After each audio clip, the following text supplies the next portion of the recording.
C ഇപ്പോൾ നമ്മളൊരു website തുടങ്ങിയിട്ട് അതിനൊരു ലോഗോ ക്രിയേറ്റ് ചെയ്ത് കുറേ പ്രോഡക്റ്റ്സ് ഇട്ടിട്ട് നമ്മൾ തന്നെ സ്വയം ബ്രാൻഡെന്ന് വിളിച്ചാൽ മാത്രം പോരാ. കസ്റ്റമേഴ്സാണ് പറയേണ്ടത് അത് ഒരു ബ്രാൻഡാണെന്ന്. കാരണം കസ്റ്റമേഴ്സ് നമ്മളുടെ ആ നെയിം ഓർത്തിരുന്ന് വീണ്ടും വീണ്ടും അവർ നമ്മളുടെ അടുത്തുനിന്ന് വാങ്ങണം. എന്നാലേ ഒരു ബ്രാൻഡ് ആവത്തുള്ളൂ. കസ്റ്റമേഴ്സാണ് അത് ബ്രാൻഡ് എന്ന് പറയുന്നത്. കൊടുക്കുന്ന പ്രോഡക്റ്റ് അവർ കസ്റ്റമറിൻ്റെ എത്തിയതിന് ശേഷം നമ്മൾ അങ്ങോട്ട് ചെന്നൊരു റിവ്യൂ ചോദിക്കാൻ നമുക്ക് പറ്റണം. അതിനുള്ള ധൈര്യം നമുക്ക് വേണം. എന്നാലേ ആ ഒരു പ്രോഡക്റ്റ് അത് ചെയ്യുന്ന നമ്മളുടെ ബിസിനസ്സിന് നമ്മളൊരു ഗ്രോത്ത് ഉണ്ടെന്ന് പറയാൻ പറ്റും. സോ എല്ലാവർക്കും എനിക്ക് തോന്നിയിട്ടുള്ളത് മിക്ക കസ്റ്റമേഴ്സിനും പ്രീപെയ്ഡ് ഓർഡർ ചെയ്യാനാണ് താല്പര്യം. കാരണം അവർക്ക് അവരിപ്പോൾ എവിടെ ഏത് റെസ്പെക്റ്റീവ് ഓഫ് അവരെവിടെയാണോ നിൽക്കുന്നത്, ഇപ്പോൾ ഓഫീസിലാണോ അല്ലെങ്കിൽ അവർ പുറത്തെവിടെയും പോവുകയാണെങ്കിലോ ഒരു പ്രീപെയ്ഡ് ഓർഡർ ആകുമ്പോൾ അവർ വീട്ടിൽ കൃത്യമായിട്ട് എത്തും. വേറെ ഒരാളുടെ സഹായം വേണ്ടി വരില്ല. ഇപ്പോൾ അവരുടെ സെക്യൂരിറ്റിയിലോ അല്ലെങ്കിൽ വീട്ടിലുള്ള ആർക്കോ അങ്ങനെ കൊടുക്കേണ്ട ആവശ്യം, അങ്ങനെ കൊടുത്താൽ മതി ഒരു പ്രീപെയ്ഡ് ഓർഡർ.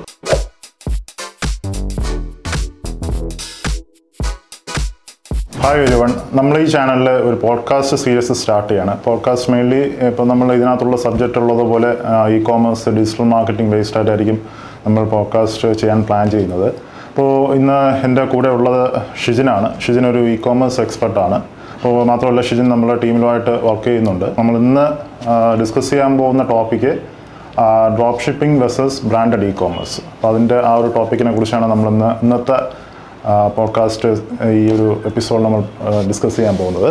ഷിജിൻ, നമ്മൾ ഡ്രോപ്പ് ഷിപ്പിംഗ് ഒരു ബസ് വേർഡാണ്. ഇപ്പോൾ കുറെ കാലമായിട്ട് തന്നെ ബസ് വേർഡാണ്. യൂട്യൂബ് അൽഗോരിതം ആൾക്കാരെ എക്സ്പ്ലോയിറ്റ് ചെയ്യുന്ന ഒരു കാര്യമാണ്. ആദ്യമായിട്ട് കാണുന്ന പേഷ്യന്റിനെ ഒന്ന് ജസ്റ്റ് എക്സ്പ്ലെയിൻ ചെയ്യുക ഡ്രോപ്പ് ഷിപ്പിങ്ങിനെ കുറിച്ച്. നമ്മൾ ഈ ചാനലിൽ തന്നെ ഓൾറെഡി ഞാൻ ഒരുപാട് കോണ്ടന്റ് ചെയ്തിട്ടുണ്ട്. ഇപ്പം നമ്മുടെ ഈ ഓഡിയൻസിന് ഡ്രോപ്പ് ഷിപ്പിങ്ങിനെ കുറിച്ച് നല്ല ഒരു ധാരണ ഉണ്ടെന്നാണ് എനിക്ക് തോന്നുന്നത്.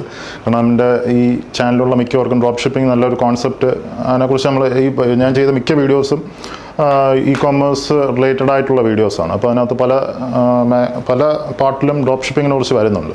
ഇപ്പോൾ ഡ്രോപ്പ് ഷിപ്പിംഗ് നമ്മൾ എക്സ്പ്ലെയിൻ ചെയ്യുകയാണെങ്കിൽ ഇപ്പോൾ എന്താ പറയുക, ഒരു ഇൻവെൻട്രി ഇൻവെസ്റ്റ്മെൻറ്റ് ഇല്ലാതെ നമുക്കൊരു ഇ കോമേഴ്സ് ചെയ്യാൻ പറ്റുന്ന ഒരു മോഡലാണ് ഡ്രോപ്പ് ഷിപ്പിംഗ് എന്ന് പറയുന്നത്. ഇപ്പോൾ നമുക്കൊരു ഓർഡേഴ്സ് നമ്മളിപ്പോൾ മാർക്കറ്റ് ചെയ്തെടുക്കുക. അപ്പോൾ മാർക്കറ്റ് ചെയ്തെടുത്തതിന് ശേഷം നമ്മൾ ടൈപ്പ് ചെയ്ത സപ്ലയർ വഴി നമ്മൾ എന്താ പറയുക ആ ഒരു പ്രോഡക്ട്സ് ഡിസ്പാച്ച് ചെയ്യുക, ഫുൾഫിൽ ചെയ്യുക. അപ്പോൾ ഒരു ഇൻവെൻട്രി ഇൻവെസ്റ്റ്മെൻറ്റ് ഇല്ലാതെ നമുക്ക് റൺ ചെയ്യാൻ പറ്റുന്ന ഒരു ഇ കോമേഴ്സ് മോഡൽ റൺ ചെയ്യാൻ വേണ്ടിയാണ് നമ്മൾ ഡ്രോപ്പ് ഷിപ്പിംഗ് യൂസ് ചെയ്യുന്നത്. അപ്പോൾ നമ്മൾ ഇന്നത്തെ ഒരു ടോപ്പിക് എന്ന് പറയുന്നത് കംപ്ലീറ്റ്ലി ഒരു ഈ ഡ്രോപ്പ് ഷിപ്പിങ്ങിനേക്കാളും അഡ്വാൻറ്റേജ് എന്തുകൊണ്ട് ഒരു ബ്രാൻഡഡ് ഇ കോമേഴ്സിനുണ്ട് എന്നുള്ള കാര്യമാണ് നമ്മൾ ഡിസ്കസ് ചെയ്യുന്നത്. കാരണം ഞാനിപ്പോൾ ഡ്രോപ്പ് ഷിപ്പിങ്ങിന് ഞാൻ അധികം ഇമ്പോർട്ടൻസ് ഞാൻ കൊടുക്കുന്നില്ല. കാരണം ഞാനിപ്പോൾ എൻ്റെ കുറച്ച് നാളായിട്ട് ഞാൻ ബ്രാൻഡഡ് ഇ കോമേഴ്സാണ് ഞാൻ ചെയ്തുകൊണ്ടിരിക്കുന്നത്. ബ്രാൻഡ് ബിൽഡ് ചെയ്യുന്നതും ഞാൻ കൂടുതൽ ഇമ്പോർട്ടൻസ് ഇപ്പോൾ എല്ലായിടത്തും പറയുന്നതും ഒരു ബ്രാൻഡഡ് ഇ കോമേഴ്സ് ബിൽഡ് ചെയ്യുക എന്നുള്ളതാണ്.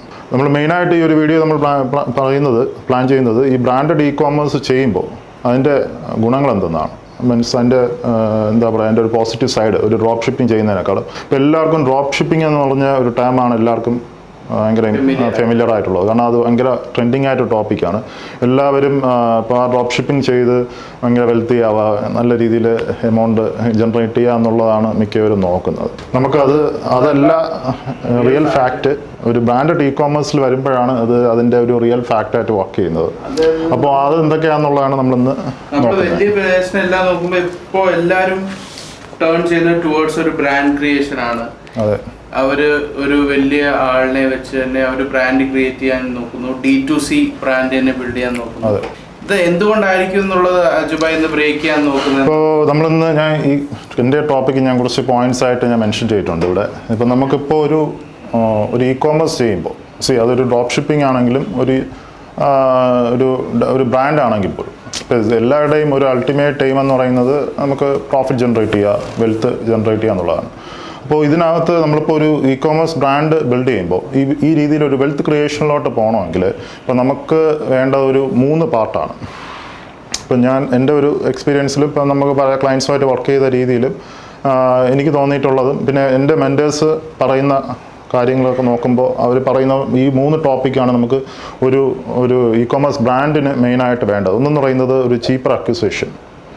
ഒരു ബ്രാൻഡ് നമ്മൾ ബിൽഡ് ചെയ്യുമ്പോൾ അതിനകത്ത് കസ്റ്റമേഴ്സിന് നമുക്ക് ചീപ്പായിട്ട് നമുക്ക് അക്യൂർ ചെയ്യാൻ പറ്റണം. രണ്ടാമത്തത് ചീപ്പായിട്ട് മീൻസ് അക്യൂർ ചെയ്ത കസ്റ്റമേഴ്സിനെ നമുക്ക് റിപ്പീറ്റഡ് ഓഡിയൻസ് റീറ്റെയിൻ ചെയ്യാൻ പറ്റണം, റിട്ടൻഷൻ ഉണ്ടാവണം. മൂന്നാമത്തത് ഈ വന്ന കസ്റ്റമേഴ്സ് തന്നെ നമുക്ക് പുതിയ കസ്റ്റമേഴ്സിനെ റിഫർ ചെയ്യണം. അപ്പോൾ ഈ 3 കാര്യങ്ങളും കൂടെ കമ്പൈൻ ചെയ്താൽ മാത്രമേ ഒരു ബ്രാൻഡിന് ഒരു വെൽത്തി രീതിയിൽ വെൽത്തായിട്ട് നമുക്ക് ക്രിയേറ്റ് ചെയ്ത് നമുക്ക് എടുക്കാൻ പറ്റും. അപ്പോൾ ഇങ്ങനെ ഒരു ഇ-കോമേഴ്സ് ബ്രാൻഡാണ് നമുക്ക് ബിൽഡ് ചെയ്യണം. അതൊരു ഇ-കോമേഴ്സ് ബ്രാൻഡ് ഇപ്പോൾ ബിൽഡ് ചെയ്യുമ്പോൾ ഡ്രോപ്പ് ഷിപ്പിങ്ങിലായാലും മെയിനായിട്ടുള്ള അല്ലെങ്കിൽ ഒരു ബ്രാൻഡായിട്ട് ചെയ്യുന്നതാണെങ്കിലും ഈ ഒരു 3 പോയിൻ്റാണ് നമുക്ക് ഫോക്കസ് ചെയ്യേണ്ടത്. അപ്പോൾ ഇത് ചെയ്താൽ മാത്രമേ നമുക്ക് അതൊരു പ്രോഫിറ്റബിൾ ആയിട്ട് മൂവ് ചെയ്യാൻ പറ്റൂ. അപ്പോൾ ഇത് ചെയ്യണമെങ്കിൽ ഇത് ഒന്ന് ചെയ്ത ഒരു കാര്യത്തിനെ ബ്രാൻഡെന്നും പറയാൻ പറ്റും. ഇപ്പം നമ്മളൊരു വെബ്സൈറ്റ് തുടങ്ങിയിട്ട് അതിനൊരു ലോഗോ ക്രിയേറ്റ് ചെയ്ത് കുറേ പ്രോഡക്റ്റ്സ് ഇട്ടിട്ട് നമ്മൾ തന്നെ സ്വയം ബ്രാൻഡെന്ന് വിളിച്ചാൽ മാത്രം പോരാ. കസ്റ്റമേഴ്സാണ് പറയേണ്ടത് അത് ഒരു ബ്രാൻഡാണെന്ന്. കാരണം കസ്റ്റമേഴ്സ് നമ്മളുടെ ആ നെയിം ഓർത്തിരുന്ന് വീണ്ടും വീണ്ടും അവർ നമ്മളുടെ അടുത്തുനിന്ന് വാങ്ങണം, എന്നാലേ ഒരു ബ്രാൻഡ് ആവത്തുള്ളൂ. കസ്റ്റമേഴ്സാണ് അത് ബ്രാൻഡ് എന്ന് പറയുന്നത്. ബേസിക്കലി അജുഭായ് പറയുന്നത് ഒരു വാല്യൂ അഡീഷൻ ക്രിയേറ്റ് ചെയ്യുക. അതെ, ഈ 3 പോയിന്റ് ആണ് ഒരു നമ്മൾ തുടങ്ങുന്ന ആ ഒരു ബിസിനസ്സിനെ, ആ ഒരു ഇ-കോമേഴ്സ് വെബ്സൈറ്റിനെ ഒരു ബ്രാൻഡിലോട്ട് കൺവേർട്ട് ചെയ്യുന്നത്. അപ്പോൾ ഈ 3 പോയിന്റും നമുക്ക് കൺവേ ചെയ്യുന്ന കുറച്ച് കാര്യങ്ങളുണ്ട്. എങ്ങനെ ഈ 3 പോയിന്റിലും നമുക്ക് എത്താൻ പറ്റും? ഒരു ഇ-കോമേഴ്സ് വെബ്സൈറ്റ് നമ്മൾ സ്റ്റാർട്ട് ചെയ്തിട്ട് ഞാൻ ഈ പറഞ്ഞത് cheaper acquisition, repeated customers, customers referral. അപ്പോൾ ഇതിനു വേണ്ടി നമുക്ക് ചെയ്യാൻ പറ്റുന്ന ഒരു സ്റ്റെപ്സ് ഉണ്ട്. ഒരു 4 സ്റ്റെപ്സ് ആയിട്ട് അത് ബ്രേക്ക് ചെയ്യാം. അതിൻ്റെ ഫസ്റ്റത്തെ ഒരു പാർട്ട് എന്ന് പറയുന്നത് ഗുഡ് പ്രോഡക്ട്സ്. നമ്മളെ പ്രോഡക്റ്റ് ആണ് ഏറ്റവും ഇമ്പോർട്ടൻറ്റ്. ഡ്രോപ്പ് ഷിപ്പിംഗിന് ഇൻവെന്ററി ഇല്ല, ഇൻവെന്ററി ബിൽഡ് ചെയ്ത് ഒരു പ്രോഡക്റ്റ് കൊണ്ടുവരുന്നു. അതെ, ആ പ്രോഡക്റ്റ് ക്വാളിറ്റി പ്രോഡക്റ്റ് ആയിരിക്കും. അതെ, ഒരു ക്വാളിറ്റി പ്രോഡക്റ്റ് ആണ് ഒരു ബിസിനസ്സിൻ്റെ ഒരു ബാക്ക് ബോൺ എന്ന് പറയുന്നത്. അപ്പോൾ ആ ഒരു ക്വാളിറ്റി പ്രോഡക്റ്റ് ഇല്ലെങ്കിൽ ഇപ്പോൾ നമ്മൾ വേറെ എന്ത് ചെയ്തിട്ടും കാര്യമില്ല. ഇപ്പോൾ ഒരു ക്വാളിറ്റി പ്രോഡക്റ്റ് എന്ന് പറയുമ്പോൾ എസ്പെഷ്യലി ഒരു e-commerce, direct to customer e-commerce ആണ് നമ്മൾ ഇവിടെ സംസാരിക്കുന്നത്. മാർക്കറ്റ് പ്ലേസ് വേറെ കാര്യമാണ്. ഇപ്പോൾ നമ്മളിവിടെ സംസാരിക്കുന്നത് ഡയറക്റ്റ് ടു കസ്റ്റമർ ഇ-കോമേഴ്സ്. നമ്മളുടെ ഒരു വെബ്സൈറ്റിൽ വന്ന് ഒരു യൂസർ നമ്മളുടെ വെബ്സൈറ്റിൽ വന്നിട്ട് വാങ്ങിച്ച് നമ്മൾ തന്നെ ഫുൾഫിൽ ചെയ്യുന്ന ഒരു രീതി. അപ്പോൾ ആ ഒരു ഡയറക്റ്റ് ടു കസ്റ്റമർ ഇ-കോമേഴ്സിൽ നമുക്ക് ഈ ഫസ്റ്റ് പോയിന്റ്, ഈ ഗുഡ് പ്രോഡക്റ്റ് എന്ന് ഉദ്ദേശിക്കുന്നത് ഒരു പ്രോഡക്റ്റിൻ്റെ ഒരു USP എന്ന് പറയുന്നത് ഒരു യുണീക്ക്നെസ് ആണ്. അതിൻ്റെ ഒരു മെയിനായിട്ട് ഇപ്പോൾ നമുക്ക് ഇപ്പം ചെയ്യാൻ പറ്റുന്നത് വെച്ച് കഴിഞ്ഞാൽ, ഇപ്പോൾ ഒരു പ്രോഡക്റ്റ്, ആ പ്രോഡക്റ്റ് നമ്മളിപ്പോൾ മാർക്കറ്റ് ചെയ്യണം. ആ പ്രോഡക്റ്റ് ഒരു യൂസർ നമ്മൾ അഡ്വർടൈസ്മെൻറ്റ് കണ്ട് വന്നു കഴിഞ്ഞാൽ ഇവർക്കിതൊരു കമ്പാരിസൺ ഉണ്ടാവില്ല. അവിടെ ഈ പ്രോഡക്റ്റ് ഒരു ആമസോണിലോ അല്ലെങ്കിൽ ഏതെങ്കിലും മാർക്കറ്റ് പ്ലേസിലോ ഇതിൻ്റെ ഒരു ഡിഫറെൻറ്റ് വേരിയൻറ്റ് കിട്ടും, അല്ലെങ്കിൽ അതേ പ്രോഡക്റ്റിനെ കിട്ടും. ആ ഒരു കമ്പാരിസൺ അവിടെ ഉണ്ടാവില്ല. അതാണ് നമുക്ക് ഏറ്റവും വലിയൊരു പ്ലസ് പോയിന്റ്. അപ്പോൾ ആ കമ്പയർ ചെയ്യാനുള്ള ഒരു ചോയ്സ് ഇല്ലെങ്കിൽ കസ്റ്റമേഴ്സ് നമ്മളുടെ അടുത്ത് നിന്ന് തന്നെ ആ പ്രോഡക്റ്റ് വാങ്ങാനുള്ള ചാൻസസ് കൂടുതലാണ്. അപ്പോൾ അതൊരു ഗുഡ് പ്രോഡക്റ്റിൻ്റെ ഒരു സ്പെസിഫിക്കേഷനാണ്, ആ ഒരു USP ആണ്. നമ്മൾ ഡ്രോപ്പ് ഷിപ്പ് ചെയ്യുമ്പോഴും നമ്മൾ യൂണിക് പ്രോഡക്റ്റ് തപ്പിയാണ് നടക്കുന്നത് അല്ലേ? അതെ, യൂണിക് പ്രോഡക്റ്റ് ആണല്ലോ. അതെ, സ്പൈ ടൂൾസ് വഴി നമുക്കിപ്പോൾ ഇത് എന്താ പറയുക, സാച്ചുറേഷൻ അല്ലാത്ത പ്രോഡക്റ്റ്സ് അല്ലേ നമ്മൾ നോക്കുന്നത്. അപ്പോൾ ഈ USP ആണ് നമ്മൾ ഈ ഒരു യുണീക്ക്നെസ്, നമ്മുടെ USPയിൽ ആ പ്രോഡക്റ്റിൻ്റെ നല്ലൊരു പ്രോഡക്റ്റ്, ഗുഡ് പ്രോഡക്റ്റിൻ്റെ ആ പോയിന്റിൽ ഫസ്റ്റത്തെ ഒരു പോയിന്റാണ് ഇത് USP. ഈ ഒരു USP ആണ് നമുക്ക് പ്രോഡക്റ്റ് യുണീക്ക്നെസ്. അത് പറഞ്ഞാൽ ഈസി ആയിട്ട് അത് വേറെ ഒരു മാർക്കറ്റ് പ്ലേസ് ചെയ്യുന്ന അല്ലെങ്കിൽ വേറൊരു വെബ്സൈറ്റ് എന്നോ അത് അവർക്ക് കമ്പയർ ചെയ്ത് വാങ്ങാൻ പറ്റില്ല. ആ ഒരു സംഭവം വേണം. പിന്നെ നമ്മളുടെ പ്രോഡക്റ്റിൻ്റെ ഉള്ളതുപോലെ ബാക്കി എല്ലാ പ്രോഡക്ട്സും എല്ലാ ബിസിനസ്സിലും ഉള്ളതുപോലെ അതൊരു ഐ കാച്ചിങ് ആയിരിക്കണം, പ്രോഡക്റ്റ് ആയിരിക്കണം. പിന്നെ ആ പ്രോഡക്റ്റ് പർട്ടിക്കുലർ പ്രോബ്ലം സോൾവ് ചെയ്യണം. പിന്നെ അതിന് നല്ലൊരു ക്വാളിറ്റി വേണം. അപ്പോൾ അതെല്ലാം ഒരു പ്രോഡക്റ്റിൻ്റെ, ഒരു ഗുഡ് പ്രോഡക്റ്റിൻ്റെ സ്പെസിഫിക്കേഷനാണ്. ഈ ക്വാളിറ്റി എന്ന് പറയുന്നത് ആക്ച്വലി ഒരു പെർസെപ്ഷൻ അല്ലേ? നമ്മൾ ഡ്രോപ്പ് ഷിപ്പിംഗിൽ പറ്റുന്നത് പറഞ്ഞാൽ നമ്മൾ ഇമേജ് ഇടുന്ന ഒരു സാധനം കിട്ടുന്ന ഒരു സാധനമായിരിക്കും. അപ്പൊ അതാണ് ഈ ക്വാളിറ്റി എന്നുള്ള ഒരു പെർസെപ്ഷനിൽ ആൾക്കാരുടെ മനസ്സിലൊരു. അതെ, അത് വലിയൊരു ഇതാണ്. നമ്മൾ അത് സപ്ലയറിൽ ഇരിക്കുന്ന പ്രോഡക്റ്റല്ലേ നമ്മൾ നോക്കുന്നത്. സപ്ലയറിൻ്റെ കയ്യിലിരിക്കുന്ന പ്രോഡക്റ്റാണ് നമ്മൾ എടുക്കുന്നത്. അതൊരിക്കലും മിക്ക ഡ്രോപ്പ് ഷിപ്പിംഗ് ചെയ്യുന്നവരും അത് ഒരു സാമ്പിൾ പോലും എടുത്തിട്ട് അതിനെ ഒന്ന് അനലൈസ് ചെയ്യാനുള്ള ഒരു പേഷ്യൻസ് പോലും കാണിക്കാറില്ല. ഇപ്പോൾ സപ്ലൈറിൽ ഇരിക്കുന്ന പ്രോഡക്റ്റ് ആ ഇമേജ് കണ്ടിട്ട് അതിനെ ഒരു വീഡിയോ എടുത്തൊക്കെയാണ് അവർ മാർക്കറ്റ് ചെയ്യുന്നത്. അപ്പോൾ അവിടെയാണ് ഞാൻ ഈ പറഞ്ഞത്, ആ ഒരു പ്രോഡക്റ്റിൻ്റെ ഒരു ക്വാളിറ്റി ഇല്ലെങ്കിൽ നമ്മളിപ്പോൾ വേറെ ഇനി സൈറ്റിനകത്ത് എന്തൊക്കെ ചെയ്തിട്ട്, ഇപ്പോൾ നമ്മളിപ്പോൾ ഒരു സൈറ്റിനകത്ത് ഒരു വെബ്സൈറ്റ് നമ്മൾ സ്റ്റാർട്ട് ചെയ്തിട്ട് അതിനകത്ത് സെയിൽസ് കൊണ്ടുവരാൻ നമ്മൾ CRO, കൺവേർഷൻ റേറ്റ് ഒപ്റ്റിമൈസേഷൻ ചെയ്യും. CRO മെത്തേഡ്സ്, സ്ട്രാറ്റജീസ് നമ്മൾ വർക്കൗട്ട് ചെയ്യും. പിന്നീട് അതിനുവേണ്ടി ആഡ് ക്രിയേറ്റീവ്സ്, നല്ല ആഡ് ക്രിയേറ്റീവ്സും നമ്മൾ ബിൽഡ് ചെയ്യും. പിന്നീട് മാർക്കറ്റിംഗ് സ്ട്രാറ്റജീസ് നമ്മൾ ബിൽഡ് ചെയ്യും. അപ്പോൾ ഇതൊക്കെ ഒരു പാർട്ടാണ്. ഇപ്പോൾ പ്രോഡക്റ്റ് നമുക്ക് മോശമാണെങ്കിൽ ഇതൊന്നും ചെയ്തിട്ട് കാര്യമില്ല. മേ ബി ഒരു ഫസ്റ്റ് ടൈം കുറച്ച് കസ്റ്റമേഴ്സ് വരും, പക്ഷേ ആ കസ്റ്റമേഴ്സ് തന്നെ നമുക്ക് നെഗറ്റീവ് ആവും. പക്ഷേ ഇതൊക്കെ നമ്മൾ ഒരു നോർമലായിട്ട് ചെയ്താലും പ്രോഡക്റ്റ് കിടിലം പ്രോഡക്റ്റ് ആണെങ്കിൽ അത് നല്ല രീതിയിൽ മൂവ് ചെയ്യും. എന്നാണ് പണ്ട് സ്റ്റീവ് ജോബ്സ് പറഞ്ഞാല്, സ്റ്റീവ് ജോബ്സ് പറയുന്നത് നമ്മൾ ഈ ജാപ്പനീസ് ടെക്നോളജി എന്നുള്ള ടേം കേട്ടിട്ടുണ്ട്. അവർ ഇതിനെ കുറിച്ച് മാർക്കറ്റ് ചെയ്യുന്നില്ല. അവരുടെ ആ പ്രൊഡക്റ്റ് നമ്മൾ ടച്ച് ആൻഡ് ഫീൽ ചെയ്ത് യൂസ് ചെയ്ത് വരുമ്പോഴാണ് നമുക്കറിയാം US മാർക്കറ്റിംഗ് സ്പെൻഡ് ചെയ്യുന്നത് അത്രയും ജാപ്പനീസ് സ്പെൻഡ് ചെയ്യാറില്ല. പക്ഷെ we know Japanese technology superior ആണല്ലേ. അതാ കാര്യം, നമ്മുടെ product will speak four itself. അതെ അതെ. അപ്പോൾ ഈ ഒരു നമ്മൾ ആദ്യം പറഞ്ഞ 3 പോയിന്റ്സ് ഒരു വെൽത്തി ഇ കോമേഴ്സ് ബിൽഡ് ചെയ്യാൻ വേണ്ടി ഫസ്റ്റ് വേണ്ടത് നമുക്ക് ഗുഡ് പ്രോഡക്റ്റാണ്. അത് ഒരു ഡ്രോപ്പ് ഷിപ്പിങ്ങിൽ കൊണ്ടുവരാൻ പറ്റുമെന്ന് ചോദിച്ചു കഴിഞ്ഞാൽ അത് പാടാണ്. അതൊരു എന്താ പറയുക, ഈ പറഞ്ഞ തന്നെ നമ്മളിപ്പോൾ ഒരു ഇന്ത്യൻ ഇ കോമേഴ്സ് സിനാരിയോ നമുക്ക് നോക്കാം. ഇപ്പോൾ ഇന്ത്യൻ ഇ കോമേഴ്സ് സിനാരിയോ എങ്ങനെയാണ്, Indian drop shipping E commerce scenario. അപ്പോൾ നമ്മളിപ്പോൾ ഇന്ത്യയിലൊരു പ്രോഡക്റ്റ് നമ്മളൊരു വെബ്സൈറ്റ് സ്റ്റാർട്ട് ചെയ്ത് മൂവ് ചെയ്യാണ്. അപ്പോൾ ഇവിടെ ഇപ്പോൾ നമ്മൾ ഇന്ത്യ മാർട്ട് പോലെയുള്ള പ്ലാറ്റ്ഫോംസിലായിരിക്കും ചിലപ്പോൾ നമ്മളിപ്പോൾ അപ്രോച്ച് ചെയ്യുക ആ ഒരു പർട്ടിക്കുലർ പ്രോഡക്റ്റ് ഫൈൻഡ് ഔട്ട് ചെയ്യാൻ വേണ്ടി. നമ്മൾ ഈ വിന്നിങ് പ്രോഡക്റ്റുകൾ നോക്കിയിട്ട് അവിടെയുള്ള ഏതെങ്കിലും സപ്ലയർ ആയിരിക്കും നോക്കുക. അപ്പോൾ അതിനകത്തുള്ള സപ്ലയേഴ്സ് എന്ന് പറയുന്നത് ഒരു വലിയ ഇമ്പോർട്ടേഴ്സോ ഹോൾസെയിലേഴ്സോ എല്ലാം ആയിരിക്കും. ഇവരിത് പല ചാനൽസിലായിട്ട് ഈ പ്രോഡക്റ്റ് ഡിസ്ട്രിബ്യൂട്ട് ചെയ്തിട്ടുണ്ടായിരിക്കും. അപ്പോൾ അതിൽ വൺ ഓഫ് ദ ഡിസ്ട്രിബ്യൂഷനാണ് ഈ ഒരു ഡ്രോപ്പ് ഷിപ്പിംഗ് ചെയ്യുന്നവർക്ക് കൊടുക്കുന്നത്, ഡ്രോപ്പ് ഷിപ്പേഴ്സിന് കൊടുക്കുന്നത്. അപ്പോൾ ഈ പ്രോഡക്റ്റ് തന്നെ നമ്മളിപ്പോൾ ഫോർ എക്സാമ്പിൾ 100 രൂപയ്ക്ക് നമ്മൾ വാങ്ങുന്ന പ്രോഡക്റ്റ് തന്നെ ഇത് എന്താ പറയുക, പല ചാനൽസിൽ ഇപ്പോൾ ആമസോണിലോ ഫ്ലിപ്കാർട്ടിലൊക്കെ തന്നെ അത് 200-250 രൂപയ്ക്കൊക്കെ അവർക്ക് അവിടെ ഉണ്ടാവും. അപ്പോൾ അത് നമ്മളുടെ മാർക്കറ്റിംഗ് കോസ്റ്റും ഇതെല്ലാം കൂടെ കഴിഞ്ഞ് നമ്മളത് വിൽക്കണമെങ്കിൽ നമുക്കൊരു 600-700 കൊടുത്താലേ നമുക്ക് പ്രോഫിറ്റ് ആവും. അപ്പോൾ അത് ഒരിക്കലും എന്താ പറയുക യുണീക്നെസ് ഇല്ല ആ പ്രോഡക്റ്റിന്. ഇപ്പോൾ മിക്ക ഇന്ത്യൻ ഡ്രോപ്പ് ഷിപ്പിങ്ങും ഇതാണ് സിനാരിയോ. അപ്പോൾ അവിടെ ആ പ്രോഡക്റ്റിന് നമ്മൾ 600 രൂപീസിന് കൊടുക്കുന്ന ഒരു ക്വാളിറ്റി തന്നെ കാണില്ല. അപ്പോൾ മാത്രമല്ല അത് ഈ മാർക്കറ്റ് പ്ലേസസിലൊക്കെ ചെറിയൊരു എമൗണ്ടിന് കിട്ടും. അപ്പോൾ അവിടെയാണ് ഏറ്റവും വലിയൊരു ഫെയിലിയർ വരുന്നത്. അഥവാ അത് എന്താ പറയുക, ആഡ്സ് കണ്ട് ഒരുപാട് പേര് വാങ്ങിച്ചാൽ പോലും അത് മുന്നോട്ട് പോകുമ്പോൾ അവരിപ്പോൾ കഴിഞ്ഞതിന് ശേഷം ആയിരിക്കും ചിലപ്പോൾ ഈ പ്രോഡക്റ്റ് ആമസോണിലൊക്കെ സെർച്ച് ചെയ്ത് നോക്കുന്നത്, അല്ലെങ്കിൽ മീഷോ പോലത്തെ പ്ലാറ്റ്ഫോം. മീഷോ ഒക്കെ ഇന്ന് ഹെവി ലെവലിൽ അവർ ഈ പ്രോഡക്റ്റിനെ ഓൺബോർഡ് ചെയ്യുന്നുണ്ട്. പ്രോഡക്റ്റ് സപ്ലൈസിന് മിക്ക സപ്ലൈസിന് ഒരു 0% കമ്മീഷനിലൊക്കെയാണ് ഓൺബോർഡ് ചെയ്യുന്നത് മീഷോ പോലത്തെ പ്ലാറ്റ്ഫോം. അത് സോഷ്യൽ സെല്ലറായിട്ട് നിന്നിട്ട് ഇന്ന് വലിയ ലെവലിൽ D2Cയിലോട്ട് ഇറങ്ങുകയാണ്. ആമസോണിൻ്റെ അടുത്ത കോമ്പറ്റീറ്ററായിട്ട് നിൽക്കുകയാണ്. അപ്പോൾ ഈ പ്ലാറ്റ്ഫോമിലൊക്കെ ഈ പർട്ടിക്കുലർ പ്രോഡക്റ്റ് നമ്മൾ ഈ പറഞ്ഞ ഇന്ത്യ മാർട്ടിലുള്ള പ്രോഡക്ട്സുകൾ വലിയ ഡിസ്കൗണ്ടിൽ കാണും. അപ്പോൾ അത് എടുത്തിട്ട് ആ സെയിം പ്രോഡക്റ്റിന് നമ്മളെടുത്ത് ഒരു നല്ലൊരു വിലയ്ക്ക് നമ്മളെ സൈറ്റിൽ അഡ്വർടൈസ്മെൻറ്റ് കോസ്റ്റും ഡെലിവറി കോസ്റ്റും കൊടുത്ത് ചെയ്യുമ്പോൾ നമുക്ക് വലിയ ലെവലിൽ എന്താ പറയുക, അത് സെയിൽസ് കിട്ടിയാലും ചിലപ്പോൾ അത് R2ലോട്ടൊക്കെ പോകും. കാരണം കസ്റ്റമേഴ്സ് എടുക്കത്തില്ല ആ പ്രോഡക്റ്റ്. അവർക്ക് സെർച്ച് ചെയ്ത് നോക്കുമ്പോൾ അതിൻ്റെ നല്ലൊരു ചീപ്പ് വേരിയേഷൻ അവിടെ ചീപ്പ് വേരിയൻറ്റ് ചിലപ്പോൾ ആമസോണിൽ കിട്ടും. അപ്പോൾ കസ്റ്റമേഴ്സ് അത് ഇട്ടിട്ട് പോകും. അത് അവർ RTO പറയുന്നൊരു സ്കോപ്പ് ഓഫ് ഇംപ്രൂവ്മെന്റ് ഇല്ല. നമ്മൾ ഡ്രോപ്പ് ഷിപ്പ് ചെയ്യുമ്പോൾ ഇല്ല, തീർച്ചയായും ഇല്ല. ഇത് ഒരു ഗുഡ് പ്രോഡക്റ്റ് എന്ന് പറയുമ്പോൾ ഞാൻ ഈ നമ്മളൊരു യുണീക്നെസ് ആയിട്ട് ഫൈൻഡ് ഔട്ട് ചെയ്ത് അതിനെ നമുക്ക് ബിൽഡ് ചെയ്യുന്ന ഒരു പ്രോഡക്റ്റ്, അങ്ങനെയാണ് ഒരു ഗുഡ് പ്രോഡക്റ്റ് നമുക്ക് ബിൽഡ് ചെയ്യാൻ പറ്റുന്നത്. അപ്പോൾ ആ രീതിയിലൊരു സംഭവം നമുക്ക് ഡ്രോപ്പ് ഷിപ്പിങ്ങിൽ പ്രൊവൈഡ് ചെയ്യാൻ പറ്റില്ല. അപ്പോൾ അതുകൊണ്ട് അത് ബ്രാൻഡഡ് ഇ കോമേഴ്സിലെ നമുക്കത് ബിൽഡ് ചെയ്യാനും പറ്റും. ബ്രാൻഡഡ് ഇ കോമേഴ്സിൽ അവർ പ്രൊഡക്റ്റ് ക്വാളിറ്റി ഇൻക്രീസ് ചെയ്യുന്നത് ത്രൂ ഫീഡ്ബാക്ക് ലൂപ്സ് അല്ലേ? അവര് ഡയറക്റ്റ് ആയിട്ട് കസ്റ്റമറോട്, അതുകൊണ്ട് D2C ഡയറക്റ്റ് ഡീലിംഗ് ആണ്. കസ്റ്റമറായിട്ട് ഡയറക്റ്റ് ഡീൽ ചെയ്ത് അവര് അവിടുന്ന് ഫീഡ്ബാക്ക് എടുക്കുന്നു, അതിൽ വർക്ക് ചെയ്യാൻ പറ്റുന്നു. അപ്പോൾ സ്വാഭാവികമായിട്ടും നേരത്തെ ഫസ്റ്റിലെ നമ്മൾ തുടങ്ങിയിട്ട് തന്നെ വാല്യൂ ക്രിയേഷൻ ആണ്.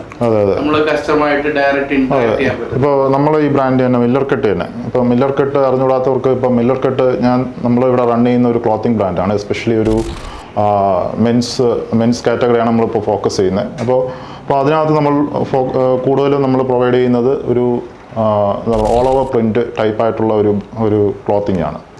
എസ്പെഷ്യലി ടീഷർട്ട്സ് അങ്ങനെയുള്ള കാര്യങ്ങളാണല്ലോ നമ്മളിപ്പോൾ മില്ലർകട്ട് പ്രൊവൈഡ് ചെയ്യുന്നത്. അപ്പോൾ മില്ലർകട്ടിൽ നമ്മളിപ്പോൾ സ്റ്റാർട്ട് ചെയ്തിട്ട് ഒരു 3-4 മാസമേ ആവും അല്ലേ മില്ലർകട്ട് സ്റ്റാർട്ട് ചെയ്തിട്ട്. പക്ഷേ ഇപ്പോൾ തന്നെ നമുക്ക് ഓൾമോസ്റ്റ് ഒരു 2000+ കസ്റ്റമേഴ്സ് നമ്മൾ ക്ലോസ് ചെയ്തു. അപ്പോൾ അതിൽ നമ്മൾ ഫോളോ ചെയ്യുന്ന തന്നെയാണ് ഗുഡ് പ്രോഡക്ട്സ്. ഇപ്പോൾ നമ്മളിപ്പോൾ ഷിജിൻ പറഞ്ഞ പോലെ നമ്മൾ ആ വാല്യൂ കസ്റ്റമേഴ്സിൻ്റെ ഫീഡ്ബാക്ക് നമ്മൾ എടുത്തിട്ട് നമ്മൾ 4th റിവിഷൻസ് ഒക്കെയാണ്, 5th റിവിഷൻസ് ആണ് നമ്മളിപ്പോൾ റൺ ചെയ്യുന്നത് ആ ക്ലോത്തിൻ്റെ ഇമ്പ്രൂവ്മെൻറ്റ് ചെയ്യാൻ വേണ്ടി. അപ്പോൾ പിന്നെ മില്ലർ കട്ടിൽ ഇപ്പോൾ ഓഫേഴ്സൊക്കെ ഉണ്ട്. നമുക്ക് വേണമെങ്കിൽ ഇതിനകത്തൂടെ ഒരു അഡ്വർടൈസ്മെൻറ്റ് പോലെ പറയാം. മില്ലർ കട്ടിൽ ഇപ്പോൾ നമുക്ക് ഇൻട്രോഡക്റ്റീവ് ഓഫേഴ്സൊക്കെ ഉണ്ട്. നിങ്ങൾക്ക് ചെക്കൗട്ട് ചെയ്യാം. ഇതിൻ്റെ വീഡിയോ ഡിസ്ക്രിപ്ഷനിൽ മില്ലർ കട്ടിൻ്റെ ഡീറ്റെയിൽസ് കൊടുത്തേക്കാം. നിങ്ങൾക്ക് അവിടെ ഓഫേഴ്സൊക്കെ ഡിസ്കൗണ്ട് ബൾക്ക് ഡിസ്കൗണ്ടൊക്കെ ചെക്കൗട്ട് ചെയ്യാം. ഓക്കെ, അപ്പോൾ ഇതേപോലെ ഈ ഒരു ഗുഡ് പ്രോഡക്റ്റ് ഒരു മാൻഡറ്ററി ആണ്. ഒരു സക്സസ്ഫുൾ ഇ കോമേഴ്സിന് മാൻഡറ്ററി ആണ്. അതിപ്പോൾ അതൊരു ഡ്രോപ്പ് ഷിപ്പിംഗ് ആയാലും നമ്മളുടെ ബ്രാൻഡഡ് ഇ കോമേഴ്സ് ആയാലും മാൻഡറ്ററി ആണ്.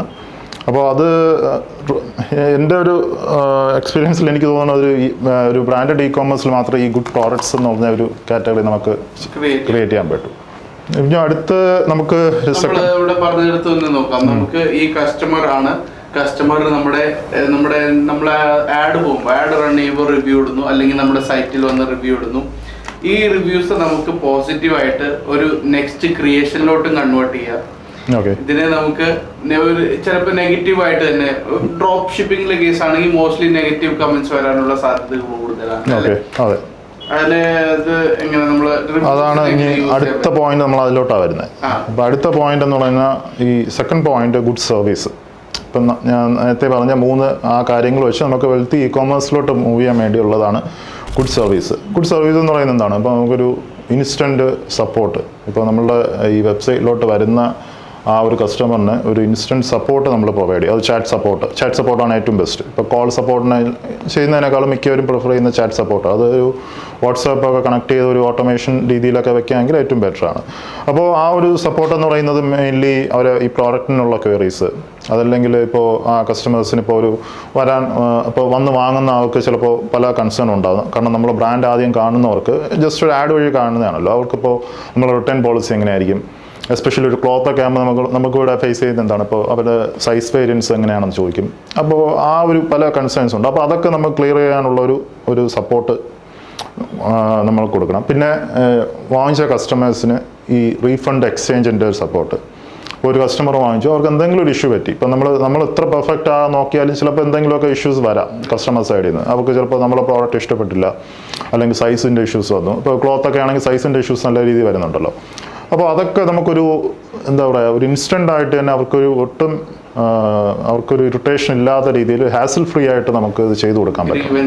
അതെ, അത് ഒരു റീഫണ്ട് പോളിസി ആണെങ്കിൽ, നമ്മുടെ എക്സ്ചേഞ്ച് പോളിസി ആണെങ്കിൽ, അങ്ങനെ ഒരു സപ്പോർട്ട് നമ്മൾ നല്ല രീതിയിൽ കൊടുക്കണം. അതാണ് അപ്പോഴാണ് ഒരു കസ്റ്റമറിന് ട്രസ്റ്റ് ഉണ്ടാവുക. ഇപ്പോൾ നമ്മളൊരു കസ്റ്റമറിനൊരു നെഗറ്റീവ് ഇമ്പാക്റ്റ് ഉണ്ടായി നമ്മളുടെ പ്രോഡക്റ്റിൽ അല്ലെങ്കിൽ നമ്മുടെ വെബ്സൈറ്റിൽ നിന്ന്, ഉടൻ തന്നെ അവർക്കൊരു സൊല്യൂഷൻ അവിടെ കിട്ടുകയാണ്. അപ്പോൾ ഒരു ഹാപ്പിനെസ് കസ്റ്റമറിൻ്റെ ഒരു മെസ്സേജിൽ തന്നെ നമുക്ക് ഫീൽ ചെയ്യാൻ പറ്റും അല്ലേ. അപ്പോൾ ആ ഒരു സപ്പോർട്ടാണ് നമുക്ക് ഏറ്റവും വേണ്ടത്. അപ്പോൾ അതിൽ നിന്നാണ് ഇതിനകത്ത് റിവ്യൂ സിസ്റ്റം നമുക്ക് ബിൽഡ് ചെയ്യാൻ പറ്റും. നമ്മളിപ്പോൾ കൊടുക്കുന്ന പ്രോഡക്റ്റ് അത് അവർ കസ്റ്റമറിൻ്റെ എത്തിയതിന് ശേഷം നമ്മൾ അങ്ങോട്ട് ചെന്നൊരു റിവ്യൂ ചോദിക്കാൻ നമുക്ക് പറ്റണം. അതിനുള്ള ധൈര്യം നമുക്ക് വേണം. എന്നാലേ ആ ഒരു പ്രോഡക്റ്റ് അത് ചെയ്യുന്ന നമ്മുടെ ബിസിനസ്സിന് നമ്മളൊരു ഗ്രോത്ത് ഉണ്ടെന്ന് പറയാൻ പറ്റും. ആ ഒരു എന്താ പറയുക, നമ്മൾ ഈ ഒരു ഇവിടെ യൂസ് ചെയ്യുന്ന മില്ലർ കട്ടിലൊക്കെ യൂസ് ചെയ്യുന്ന റിവ്യൂ ഓട്ടോമേഷൻ സിസ്റ്റം ഉണ്ടല്ലോ, ക്ലാൻ ആപ്പ്. അപ്പോൾ അത് ആ ആപ്പിൽ അപ്പോൾ അത് ഓട്ടോമാറ്റിക്കായിട്ട് ഒരു ഡെലിവറി കഴിഞ്ഞ് പ്രോഡക്റ്റ് ഡെലിവറി കഴിഞ്ഞിട്ട് ഒരു 2 days ആകുമ്പോൾ ഓട്ടോമാറ്റിക്കായിട്ട് കസ്റ്റമറിൻ്റെ അടുത്ത് ഒരു നോട്ടിഫിക്കേഷൻ പോകും, ഈ നിങ്ങളുടെ പ്രോഡക്റ്റ് എങ്ങനെയായിരുന്നു എന്നുള്ള ഇത് ചെയ്യാൻ വേണ്ടി. അപ്പോൾ അങ്ങനെ ഒരു കാര്യം നമ്മൾ കസ്റ്റമറിൻ്റെ അടുത്ത് ചോദിക്കാൻ പറ്റണം. എന്നാലേ അതൊരു പ്രോഡക്റ്റ് നമ്മൾ ചെയ്യുന്ന ഒരു ബിസിനസ് പ്രോപ്പർ ബിസിനസ് ആവത്തുള്ളൂ. കാരണം കസ്റ്റമറിൻ്റെ റിവ്യൂ എടുക്കണം. ചില കസ്റ്റമേഴ്സിന് റിവ്യൂ നെഗറ്റീവ് ഉണ്ടാവും. ആ നെഗറ്റീവ് എന്താണെന്ന് നമ്മൾ അനലൈസ് ചെയ്ത് ഫിൽട്ടർ ഔട്ട് ചെയ്യണം. എന്നിട്ട് നമ്മളെ പ്രോഡക്റ്റിലോ സർവീസിലോ നമ്മൾ ആ നെഗറ്റീവ് ഫിൽട്ടർ ഔട്ട് ചെയ്ത് ഇമ്പ്രൂവ് ചെയ്യണം. അതാണ് നമ്മൾ ചെയ്യേണ്ടത്. അത് ഡ്രോപ്പ് ഷിപ്പിങ്ങിൽ ചെയ്യാൻ പറ്റുമോ എന്നുള്ള കാര്യം എനിക്ക് ഡൗട്ടാണ്. കാരണം എന്തായാലും പറ്റത്തില്ല. അവിടെ എന്തായാലും നെഗറ്റീവ് കമന്റ്സ് വരികയും ചെയ്യും. ആ നെഗറ്റീവ് കമന്റ്സ് കണ്ട് മേടിക്കാൻ പോകുന്ന ആൾക്കാർ മാറിപ്പോവുകയും ചെയ്യും. അതെ, അത് കാരണം നമ്മൾ ഈ ഗുഡ് പ്രോഡക്റ്റ് ഇല്ലാത്തതുകൊണ്ടാണ് മെയിൻ പ്രശ്നം. കാരണം നമ്മൾ പ്രോഡക്റ്റ് കാണുന്നില്ല, സപ്ലയർ അയക്കുന്ന പ്രോഡക്റ്റാണ്, സപ്ലയറിൻ്റെ അതിലാണ് ഫുൾ കൺട്രോൾ ഇരിക്കുന്നത്. അപ്പോൾ മാത്രമല്ല ഇപ്പോൾ ഒരു കസ്റ്റമർ വാങ്ങിച്ചിട്ട് അവരിപ്പോൾ ഒരു 500-600 രൂപ എടുത്ത് നമ്മളതിന് വാങ്ങിച്ചെന്ന് വെച്ചു. ഈ സെയിം പ്രോഡക്റ്റ് 300 രൂപയ്ക്ക് ആമസോണിലുണ്ട്, അല്ലെങ്കിൽ മീഷോയിലുണ്ട്.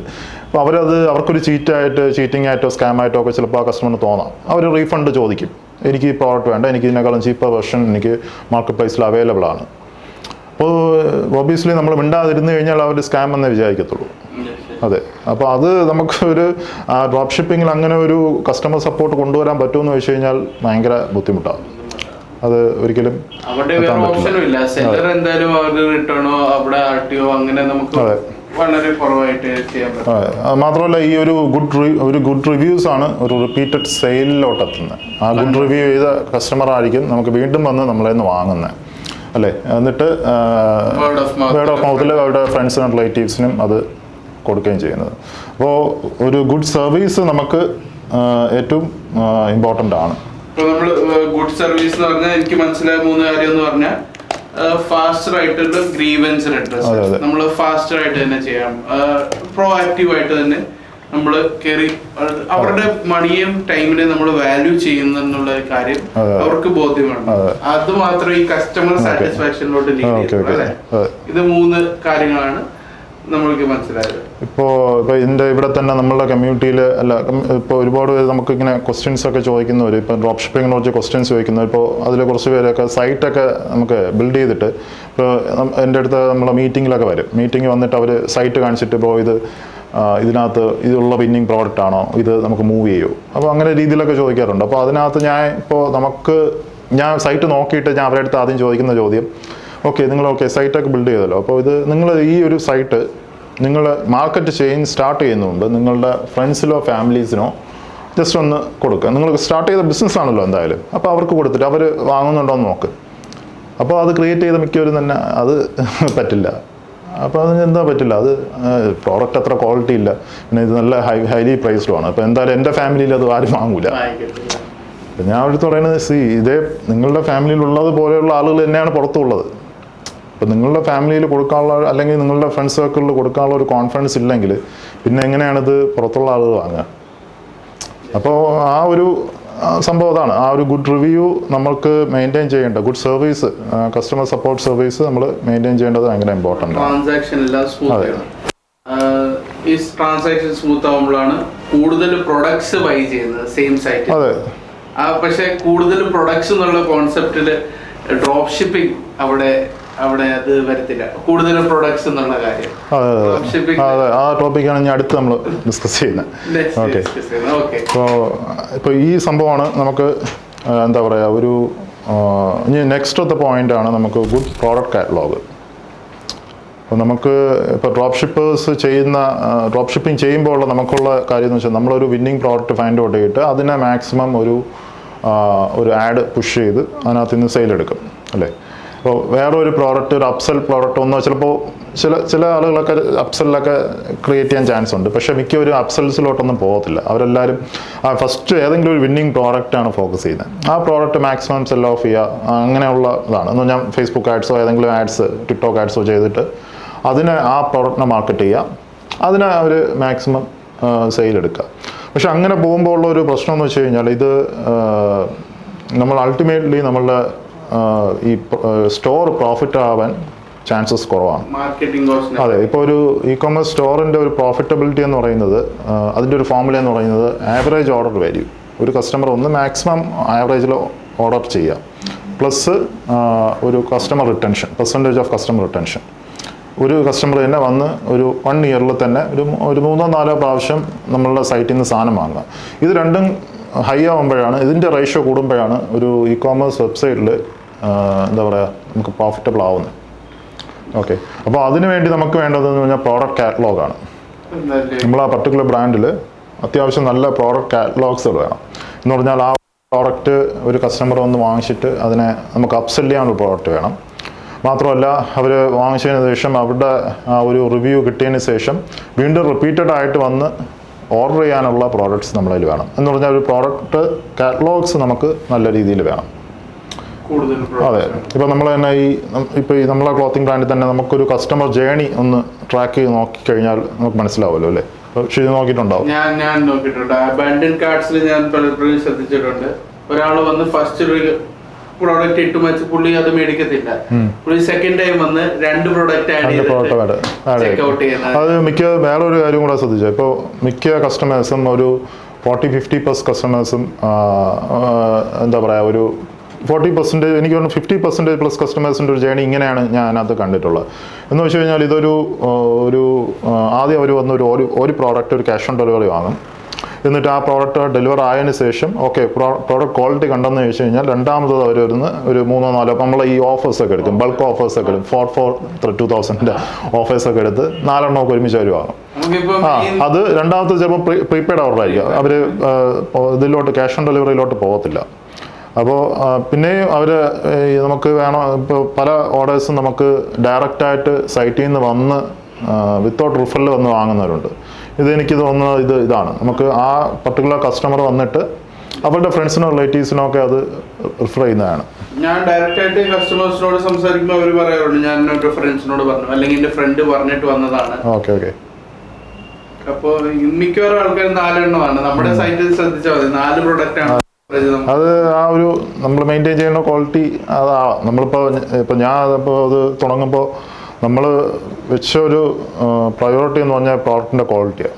അപ്പോൾ ആ പ്രോഡക്റ്റ് മാക്സിമം അങ്ങനെ ബിൽഡ് ചെയ്യാം. കാരണം ഇതൊരു മില്ലർക്കട്ട് എനിക്കൊരു കേസ് സ്റ്റഡി ബ്രാൻഡും കൂടെയാണ്. എൻ്റെ കമ്മ്യൂണിറ്റി സ്റ്റുഡൻസിനും ഇതെങ്ങനെ ഒരു ക്വാളിറ്റി ബ്രാൻഡ് ബിൽഡ് ചെയ്യാമെന്നുള്ള കേസ് സ്റ്റഡി ആയിട്ടാണ് ഞാൻ ഇവർക്കിത് കൊടുക്കുന്നത്. അപ്പോൾ അതിന് എന്തൊക്കെ റിവ്യൂ ഉണ്ടോ, നമുക്ക് എന്തൊക്കെ നെഗറ്റീവ്സ് ഉണ്ടോ, അത് നമുക്ക് ഫിൽട്ടർ ഔട്ട് ചെയ്തിട്ടാണ് നമ്മളിത് ചെയ്യുന്നത്. ഇപ്പോൾ ഇനിയും ചിലപ്പോൾ റിവ്യൂസ് നെഗറ്റീവ്സ് പറയാം, കുറേ കസ്റ്റമേഴ്സ് നെഗറ്റീവ്സ് പറയാം, നമുക്ക് നെഗറ്റീവ്സ് ഉണ്ടാവാം. കാരണം നമ്മളുടെ ഒരു പ്രോഡക്റ്റ് ഇങ്ങനെ അപ്ഡേറ്റ് ചെയ്തുകൊണ്ടിരിക്കുമ്പോഴാണ് അത് പെർഫെക്റ്റായി വരിക. അത് കസ്റ്റമേഴ്സാണ് പറയേണ്ടത്, ഒരിക്കലും നമുക്ക് തോന്നത്തില്ല. നമുക്കത് കാണുമ്പോൾ ഓക്കെ ഇത് പെർഫെക്റ്റ് ആണെന്ന് തോന്നും. പക്ഷേ ഒരു കസ്റ്റമറിൻ്റെ പോയിന്റ് ഓഫ് വ്യൂവിൽ ചിലപ്പോൾ അവരുടെ പ്രൈസ് പോയിന്റോ അല്ലെങ്കിൽ അവർ കൊടുക്കുന്ന വർത്ത് അല്ലെങ്കിൽ ആ പ്രോഡക്റ്റിന് അത്ര വർത്ത് തോന്നണം അവർക്ക്. കാരണം ഒരു കസ്റ്റമറും അവർക്ക് ചീറ്റ് ആവാൻ താല്പര്യമില്ല. അവർക്ക് അവർ സ്പെൻഡ് ചെയ്യുന്ന ഓരോ പെന്നിയും അവർക്ക് ഇമ്പോർട്ടൻ്റ് ആണ്. അപ്പോൾ അതിന് വർത്തായിട്ടുള്ള പ്രോഡക്റ്റ് അവർക്ക് കിട്ടണം. അതിന്ന് ഈ ഒരു സിനാരിയോ 2024 ഒരു സിനാരിയോ എന്ന് വെച്ച് കഴിഞ്ഞാൽ കസ്റ്റമേഴ്സ് എല്ലാവരും ഓൺലൈൻ എഡ്യൂക്കേറ്റഡാണ്, ഓൺലൈൻ ബൈയിങ് എഡ്യൂക്കേറ്റഡാണ്. അവർ നല്ല രീതിയിൽ ഇപ്പോൾ നമുക്കൊരു 15 years plus E commerce culture ഇന്ത്യയിലുണ്ട്. ആമസോൺ, ഫ്ലിപ്കാർട്ടൊക്കെ ഇവിടെ വന്നിട്ട് ഏകദേശം 15 വർഷമായി ഇവിടെ. അവർ അന്ന് തൊട്ടേ കോടിക്കണക്കിന് രൂപ ഈ മാർക്കറ്റിൽ ആഡ്സിൽ സ്പെൻഡ് ചെയ്ത് ഈ കസ്റ്റമേഴ്സിനെല്ലാം ഇങ്ങനെ എഡ്യൂക്കേറ്റ് ചെയ്യുക, ഒരു ഇ കോമേഴ്സ് വെബ്സൈറ്റിൽ വന്ന് എങ്ങനെ ബൈ ചെയ്യണമെന്നുള്ളത്. അപ്പോൾ ഇന്ന് നമ്മളുടെ ഈ മാത്രമല്ല ഇൻ്റർനെറ്റ് പെനിട്രേഷൻ ഇന്ത്യയിൽ നല്ല കൂടുതലാണ്. എല്ലാവരിലും സ്മാർട്ട് ഫോൺ ഉണ്ട്, അവർ ഓൺലൈൻ ഷോപ്പിംഗ് മിക്കവരും ചെയ്യുന്നുണ്ട്. അറ്റ്ലീസ്റ്റ് ഈ ഫുഡ് ഡെലിവറി എങ്കിലും ആപ്പെങ്കിലും യൂസ് ചെയ്യുന്നവർ നല്ല കൂടുതലാണ്, കൊച്ചു പിള്ളേർ തൊട്ട് വലിയ ആളുകൾ വരെ. അപ്പോൾ ആ കസ്റ്റമേഴ്സിന് അറിയാം എങ്ങനെ ബൈ ചെയ്യണം, നമ്മൾ ഈ ഒരു വെബ്സൈറ്റിൽ വന്ന് എങ്ങനെ ബൈ ചെയ്യണം എന്നുള്ള നല്ല ഒരു ഐഡിയ ഉണ്ട്. അപ്പോൾ ആ കസ്റ്റമറിൻ്റെ അടുത്താണ് നമ്മൾ മാർക്കറ്റ് ചെയ്യുന്നത്. അവരുടെ അടുത്ത് നമ്മൾ ഏറ്റവും ബെസ്റ്റായിട്ടുള്ള രീതിയിൽ കൊടുത്താൽ മാത്രമേ അവർ സാറ്റിസ്ഫൈ ആവത്തുള്ളൂ. പ്രത്യേകിച്ച് ഇന്ത്യൻ കസ്റ്റമേഴ്സ് ഓരോ പോയിന്റ് ഓഫ് വ്യൂ അവർ നോക്കും. അവരെ സാറ്റിസ്ഫൈ ആക്കാൻ നമുക്ക് അത്യാവശ്യം നല്ല പണിയുണ്ട് നമ്മൾ. അപ്പോൾ അതാണ് ഒരു കാര്യം. അപ്പോൾ നമുക്ക് നല്ലൊരു പ്രോഡക്റ്റ് കാറ്റലോഗ് വേണം, നമുക്ക് അപ്സെൽ ചെയ്യാനും നമുക്ക് റിപ്പീറ്റഡ് ബൈയിങ് ചെയ്യാനും. പക്ഷേ ഈ 15 years ഓഫ് ഒരു എക്സ്പീരിയൻസ് ആമസോണും ഫ്ലിപ്കാർട്ടും കൊണ്ടുപോകുമ്പോൾ ആൾക്കാർക്ക് ഇവിടെ ഒരു ട്രസ്റ്റ് ഇഷ്യൂ ഉണ്ട്. ഒരു പുതിയൊരു ബ്രാൻഡ് വരുമ്പോഴത്തേക്ക്, ഒരു പുതിയ സൈറ്റ് വരുമ്പോഴത്തേക്ക് ട്രസ്റ്റ് ഇഷ്യൂ കാരണം ഇവിടെ ആൾക്കാർ ഒരു പ്രീപെയ്ഡ് ഓർഡറിലോട്ട് പോകാറില്ല. COD ഓർഡേഴ്സ് ഭയങ്കര ത്രെറ്റ് ഓർഡേഴ്സ് ആണ് ആക്ച്വലി. അത് നമുക്ക് അതാണ് പറഞ്ഞത്, ഒരു ബ്രാൻഡിൻ്റെ വാല്യൂ എന്ന് പറഞ്ഞതാണ്. ഇപ്പോൾ എല്ലാവർക്കും എനിക്ക് തോന്നിയിട്ടുള്ളത് മിക്ക കസ്റ്റമേഴ്സിനും പ്രീപെയ്ഡ് ഓർഡർ ചെയ്യാനാണ് താല്പര്യം. കാരണം അവരിപ്പോൾ ഏത് റെസ്പെക്റ്റീവ് ഓഫ് അവരെവിടെയാണോ നിൽക്കുന്നത്, ഇപ്പോൾ ഓഫീസിലാണോ അല്ലെങ്കിൽ അവർ പുറത്തെവിടെയും പോവുകയാണെങ്കിലോ ഒരു പ്രീപെയ്ഡ് ഓർഡർ ആകുമ്പോൾ അവർ വീട്ടിൽ കൃത്യമായിട്ട് അത് എത്തും. വേറെ ഒരാളുടെ സഹായം വേണ്ടി വരില്ല. ഇപ്പോൾ അവരുടെ സെക്യൂരിറ്റിയിലോ അല്ലെങ്കിൽ വീട്ടിലുള്ള ആർക്കോ അങ്ങനെ അങ്ങനെ കൊടുത്താൽ മതി ഒരു prepaid order. Cash on delivery ആണെങ്കിൽ ഈ പർട്ടിക്കുലർ ഓർഡർ ചെയ്ത ആൾ വന്നിട്ട് പേയ്മെൻറ്റ് ചെയ്യണം, അല്ലെങ്കിൽ ഓൺ ഹിസ് ബിഹാഫ് വേറെ ആരെങ്കിലും വന്ന് പേയ്മെൻറ്റ് ചെയ്യണം, അല്ലെങ്കിൽ ഹിസ് ഓർ ഹെർ ബിഹാഫ് വേറെ ആരെങ്കിലും വന്ന് പേയ്മെൻറ്റ് ചെയ്യുക. എന്നാലേ ക്യാഷ് ഓൺ ഡെലിവറി ഓർഡർ അവർക്ക് അക്സെപ്റ്റ് ചെയ്യാൻ പറ്റും. പക്ഷേ ക്യാഷ് ഓൺ ഡെലിവറി ഓർഡർ അവർക്ക് കുറച്ച് ബുദ്ധിമുട്ടാണ്. പക്ഷേ എല്ലാവരും എന്നിട്ടും ക്യാഷ് ഓൺ ഡെലിവറി പ്രിഫർ ചെയ്യണമെന്ന് വെച്ച് കഴിഞ്ഞാൽ അത് ട്രസ്റ്റ് ഇഷ്യൂസാണ്. കാരണം നമ്മൾ ഈ സൈറ്റിൽ നിന്ന് ഓർഡർ ചെയ്തിട്ട് ഇവർ തരുമോ ഇല്ലേ എന്നുള്ളത് അവർക്കറിയത്തില്ല, അവർ സ്കാം ചെയ്യുമോ ഇല്ലെന്ന് അറിയത്തില്ല. അതാണ് മെയിനായിട്ടുള്ള ഒരു പ്രശ്നം. ക്യാഷ് ഓൺ ഇപ്പോൾ നമ്മൾ തന്നെ ഇവിടെ നമ്മുടെ സൈറ്റിൽ തന്നെ ക്യാഷ് ഓൺ ഡെലിവറിക്ക് നമ്മൾ എത്ര 100 rupees 99 അല്ലേ എക്സ്ട്രാ ചാർജ് ചെയ്യുന്നത്. 99 എക്സ്ട്രാ ചാർജ് ചെയ്തിട്ടും അഡീഷണൽ ആയിട്ട് അവർ വാങ്ങുന്നുണ്ടെങ്കിൽ ആ ട്രസ്റ്റ് ഇഷ്യൂസിൻ്റെ ആണ്. ആ സെയിം കസ്റ്റമർ തന്നെ സെക്കൻഡ് ടൈം വരുമ്പോൾ അത് പ്രീപെയ്ഡിലോട്ട് വരും.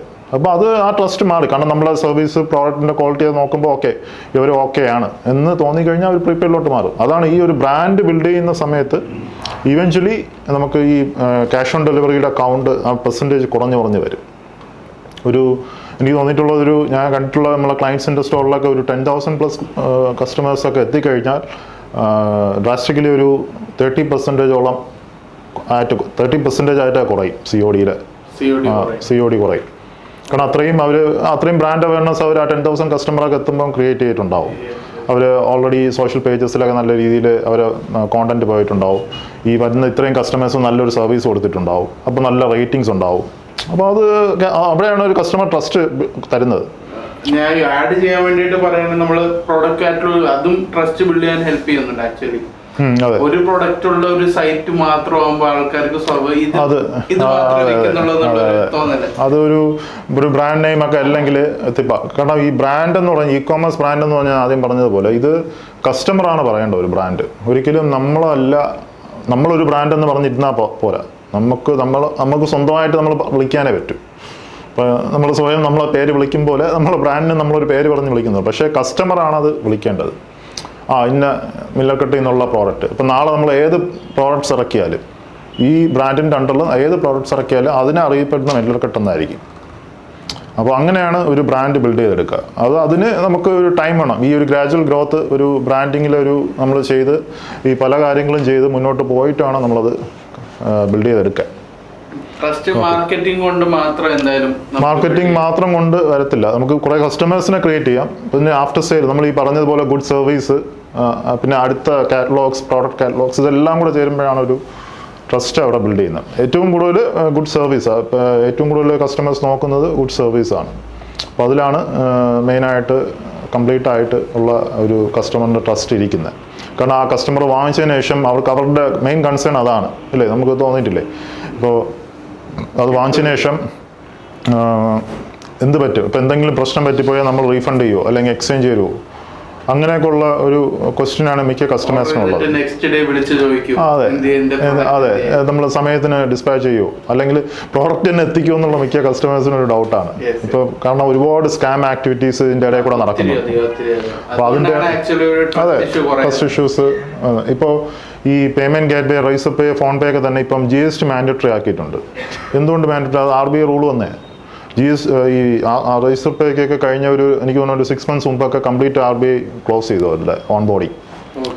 കാരണം ഒരുപാട് പേർക്ക് നോൺ ട്രസ്റ്റ് വർത്തി ആയിട്ടുള്ള ഒരുപാട് പേർക്ക് ഒരു അക്കൗണ്ട് ഓപ്പൺ ചെയ്ത് കൊടുത്തു. GST ഒന്നും ഇല്ലാതെ അക്കൗണ്ട് ഓപ്പൺ ചെയ്ത് കൊടുത്തു. അപ്പോൾ എന്താണ് ഞാൻ ഏതോ ആർട്ടിക്കിൾ വായിച്ചു, മരിച്ചവരുടെ പേരിലൊക്കെ ചില ആളുകൾ അവരുടെ ID കാർഡൊക്കെ കൊണ്ടുവന്നിട്ട് ഒരു റൈസപ്പേ ഒക്കെ എടുത്തിട്ട് പല സ്കാം ആക്ടിവിറ്റീസ് അവർ ചെയ്യുന്നുണ്ട് അതിനകത്ത്. അങ്ങനെ കുറേ കംപ്ലയിൻറ്റ് പോയോണ്ടായിരിക്കണം അങ്ങനെ ഒരു ഓപ്ഷൻ വന്നത്. ഇപ്പം GST അത് നല്ല കാര്യമാണ്. GST ഉണ്ട്, മാൻഡറ്ററി ആക്കിയാലേ നമുക്കൊരു ബിസിനസ് ഓപ്പൺ ചെയ്യാൻ പറ്റുമെന്ന് പറഞ്ഞു കഴിഞ്ഞാൽ കുറച്ചുകൂടെ ട്രസ്റ്റ് വർത്തി ആയിട്ട് ആളുകൾ ബിസിനസ് ചെയ്യും. സ്കാമേഴ്സ് അതിൻ്റെ ഇടയിൽ ഒഴിവാക്കപ്പെട്ടും ഒരു പരിധി വരെ. അപ്പോൾ അതൊക്കെ ഒരു യൂസേഴ്സിൻ്റെ ട്രസ്റ്റിൻ്റെ ഭാഗമാണ്. ഓക്കെ, അപ്പോൾ നമ്മൾ ഈ 3 പോയിൻ്റാണ് നമ്മൾ ഡിസ്കസ് ചെയ്തത്. അതിൽ നെക്സ്റ്റ് പോയിന്റ് എന്ന് പറയുന്നത് ഒരു കൺസിസ്റ്റൻറ്റ് മാർക്കറ്റിംഗ് ആണ്. ഒരു ഇ-കോമേഴ്സ് നമ്മൾ ബിൽഡ് ചെയ്യുമ്പോൾ അത് നമ്മൾ ഈ പറഞ്ഞ ഒരു വെൽത്തായിട്ട് നമുക്ക് ഒരു ഇ-കോമേഴ്സ് ബ്രാൻഡിനെ കൊണ്ടുവരണമെങ്കിൽ നമ്മൾ ചെയ്യേണ്ട ഒരു കാര്യം എന്ന് പറഞ്ഞാൽ കൺസിസ്റ്റൻറ്റ് മാർക്കറ്റിംഗ് ആണ്. അപ്പോൾ മാർക്കറ്റിംഗ് നമുക്ക് കംപ്ലീറ്റ് ആയിട്ട് നോക്കുമ്പോൾ നമുക്ക് പല ടൈപ്പുള്ള മാർക്കറ്റിംഗ് ഉണ്ട്. അപ്പോൾ അതിൽ നമ്മളിപ്പോൾ ഒരു 6 ടൈപ്പ് ഓഫ് മാർക്കറ്റിംഗ് ആണ് നമ്മളിപ്പോൾ മെയിനായിട്ട് ഒരു ഇ-കോമേഴ്സ് വെബ്സൈറ്റിൽ നമ്മൾ പ്ലാൻ ചെയ്യുന്നത് അല്ലേ. അപ്പോൾ അതിൽ ഫസ്റ്റ് എന്ന് പറയുന്നത് ഒരു ഓർഗാനിക് മാർക്കറ്റിംഗ്, പിന്നെ ഇൻഫ്ലുവൻസർ മാർക്കറ്റിംഗ്, പിന്നീട് ഈ paid media marketing, ads, Google ads, Facebook ads, പിന്നെ automation marketing, referral marketing, marketplace brand building. ഇത് ഇത്രയും കൂടെ ചെയ്യുമ്പോഴാണ് ഇതൊരു എന്താ പറയുക, നമ്മളിന്ന് കാണുന്ന വലിയ ബ്രാൻഡ്സുകളെല്ലാം, ഇ-കോമേഴ്സ് ബ്രാൻഡ്സുകളെല്ലാം ഇന്ന് ഈ ലെവലിൽ നിൽക്കുന്ന ഈ ഒരു 6 ടൈപ്പ് ഓഫ് മാർക്കറ്റിംഗ് ചെയ്തിട്ടാണ്. അപ്പോൾ നമുക്കിത് എന്തായാലും ഈ ഒരു മാർക്കറ്റിംഗ് കാരണം നമ്മൾ എൻ്റെ ഈ ചാനലിൽ ഞാൻ കൂടുതലും പറയുന്ന മാർക്കറ്റിംഗ് കാര്യങ്ങളാണ്. പെയ്ഡ് ആഡ്സിനെയും കുറിച്ചും അങ്ങനെയൊക്കെയുള്ള കാര്യങ്ങളാണ് നമ്മൾ കൂടുതലും പറയുന്നത്.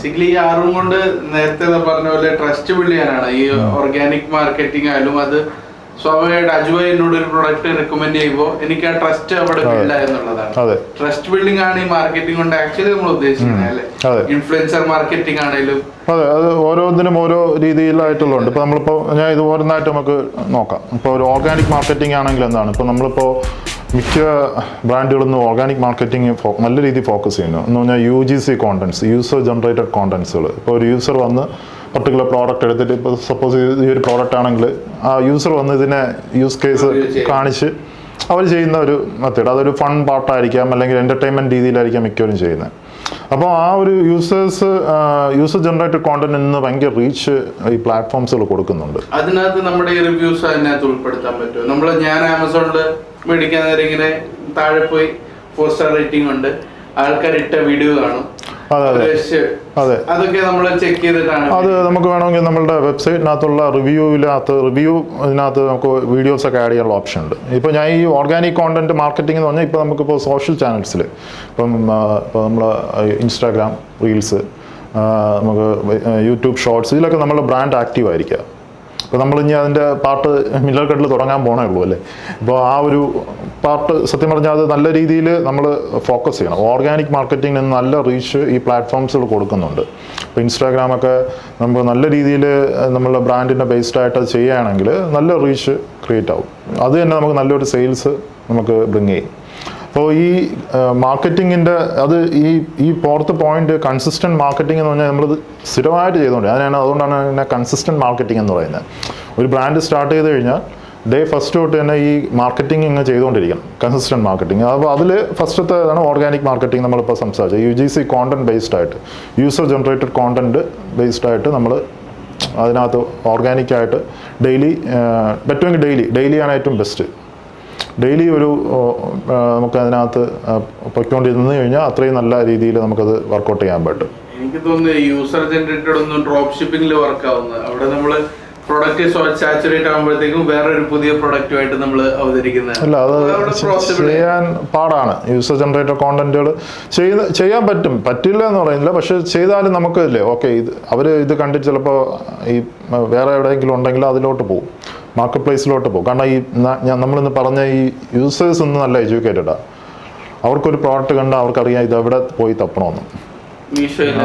മീഷോ, ആമസോൺ ഇത്രയും വാസ്റ്റായിട്ട് കിടക്കയില്ലേ.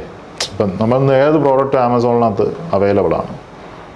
അപ്പോൾ അത് ഒരു എന്താ പറയുക, ഒരു ഡ്രോപ്പ് ഷിപ്പിംഗ് ചെയ്യുമ്പോൾ ഡ്രോപ്പ് ഷിപ്പേഴ്സ് മിക്കവരും യൂസർ ജനറേറ്റ് ഈ ഓർഗാനിക് എന്നവർ നോക്കാറേ ഇല്ല.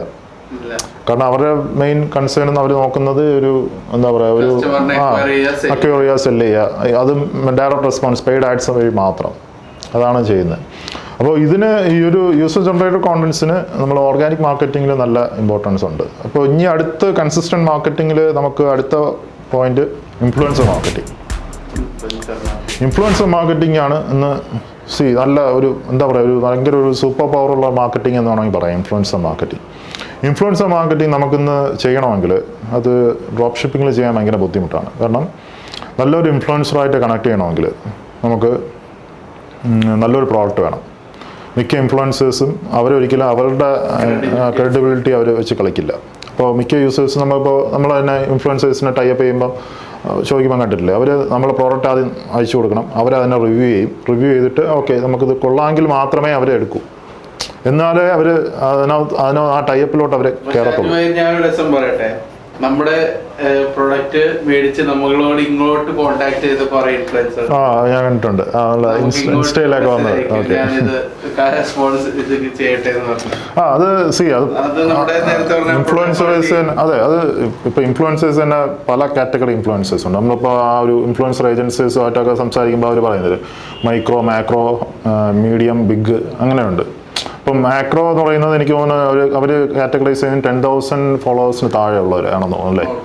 അപ്പോൾ അവർക്ക് ഫ്രീ പ്രോഡക്ട്സ് മതി, ഫ്രീ പ്രോഡക്ട്സിൽ അവർ വർക്കൗട്ട് ചെയ്യും. അങ്ങനെയാണ്, അവർക്ക് പേയ്മെൻറ്റ് അത് വേണമെന്നില്ല, അങ്ങനെയൊക്കെയുള്ള ഇൻഫ്ലുവൻസേഴ്സ് ഉണ്ട്. അതെ, അത് കംപ്ലീറ്റ്ലി ഒരു ഡിഫറെൻറ്റ് കാറ്റഗറിയാണ് ഇൻഫ്ലുവൻസർ മാർക്കറ്റിംഗ്. നമുക്ക് വേണമെങ്കിൽ വേറെ ഒരു വീഡിയോ അതിന് വേണ്ടി ചെയ്യാം. നമ്മൾ ഇവിടുത്തെ മില്ലർ കട്ടിൽ തന്നെ ട്രൈ ഔട്ട് ചെയ്ത ഇൻഫ്ലുവൻസേഴ്സിൻ്റെ അത് ചെയ്തതിന് ശേഷം നമുക്ക് അത് ബേസ്ഡ് ആയിട്ടൊരു ഓക്കെ. അപ്പോൾ ഇൻഫ്ലുവൻസർ മാർക്കറ്റിംഗ് ചെയ്യണമെങ്കിൽ നമുക്ക് തീർച്ചയായും നമ്മളുടെ ബ്രാൻഡ് നല്ല ക്വാളിറ്റി ബ്രാൻഡ് ആയിരിക്കണം. ഡ്രോപ്പ് ഷിപ്പേഴ്സുമായിട്ട് ഒരിക്കലും എനിക്ക് തോന്നുന്നില്ല ഇൻഫ്ലുവൻസേഴ്സ് ഒരു കുറച്ച് ക്രെഡിബിലിറ്റി ഉള്ള ഇൻഫ്ലുവൻസേഴ്സ്, എൻഗേജ്മെൻ്റ് ഒക്കെ ഉള്ള ഇൻഫ്ലുവൻസേഴ്സ് വർക്ക് ചെയ്യത്തില്ല. ഓക്കെ, അപ്പോൾ അതും ഒരു കൺസിസ്റ്റൻറ്റ് മാർക്കറ്റിങ്ങിൽ നമ്മൾ ചെയ്യേണ്ട കാര്യമാണ്. ഇൻഫ്ലുവൻസേഴ്സ് തീർച്ചയായും നല്ല ഒരു ഇൻഫ്ലുവൻസേഴ്സുമായിട്ട് എപ്പോഴും നമ്മൾ കണക്ട് ചെയ്തുകൊണ്ടിരിക്കുക. അത് നമ്മളെ സോഷ്യൽ പേജസൊക്കെ കുറച്ചുകൂടെ റീച്ച് ഉണ്ടാക്കും. മാത്രമല്ല അത് അൾട്ടിമേറ്റ്ലി സെയിൽസിലോട്ടും മാറ്റും. പിന്നെ നമുക്ക് നല്ലൊരു ബ്രാൻഡ് ബിൽഡിങ്ങിൻ്റെ ആ ട്രസ്റ്റ്, നമ്മൾ നേരത്തെ പറഞ്ഞ ട്രസ്റ്റും ഇൻഫ്ലുവൻസർ വഴി നല്ല രീതിയിൽ മാർക്കറ്റിംഗിന് ബേസിക് ആയിട്ടുള്ള സാധനമാണ് പ്രൊഡക്റ്റും ട്രസ്റ്റും. അതെ, അപ്പോൾ അത് ഒരു ഇൻഫ്ലുവൻസർ മാർക്കറ്റിംഗ് നല്ല രീതിയിൽ ഫോക്കസ് ചെയ്യേണ്ട ഒരു സംഭവമാണ്. അപ്പോൾ ഞാൻ അടുത്ത് വരുന്ന ഈ കൺസിസ്റ്റൻറ്റ് മാർക്കറ്റിംഗുള്ള കാര്യമാണ് പെയ്ഡ് മീഡിയ. ഇപ്പോൾ ഏറ്റവും കൂടുതൽ നമ്മൾ യൂസ് ചെയ്യുന്ന ഒരു സംഭവം പെയ്ഡ് മീഡിയയും എന്താ പറയുക, ഇപ്പോൾ പെയ്ഡ് മീഡിയ മെയിനായിട്ട് നമ്മൾ യൂസ് ചെയ്യുന്ന പ്ലാറ്റ്ഫോംസ് ഇപ്പോൾ ഇന്ത്യയിലാണെങ്കിൽ ഇപ്പോൾ ഫേസ്ബുക്ക്, മെറ്റ പ്ലാറ്റ്ഫോംസുകൾ, ഫേസ്ബുക്കും ഇൻസ്റ്റാഗ്രാമും ആഡ്സ്, പിന്നീട് ഗൂഗിൾ ആഡ്സ്, ഇതാണ് മെയിനായിട്ട് നമ്മളിവിടെ ചെയ്യാൻ പറ്റുന്നത്. പിന്നെ വേണമെങ്കിൽ നമുക്കിനി ആ ഒരു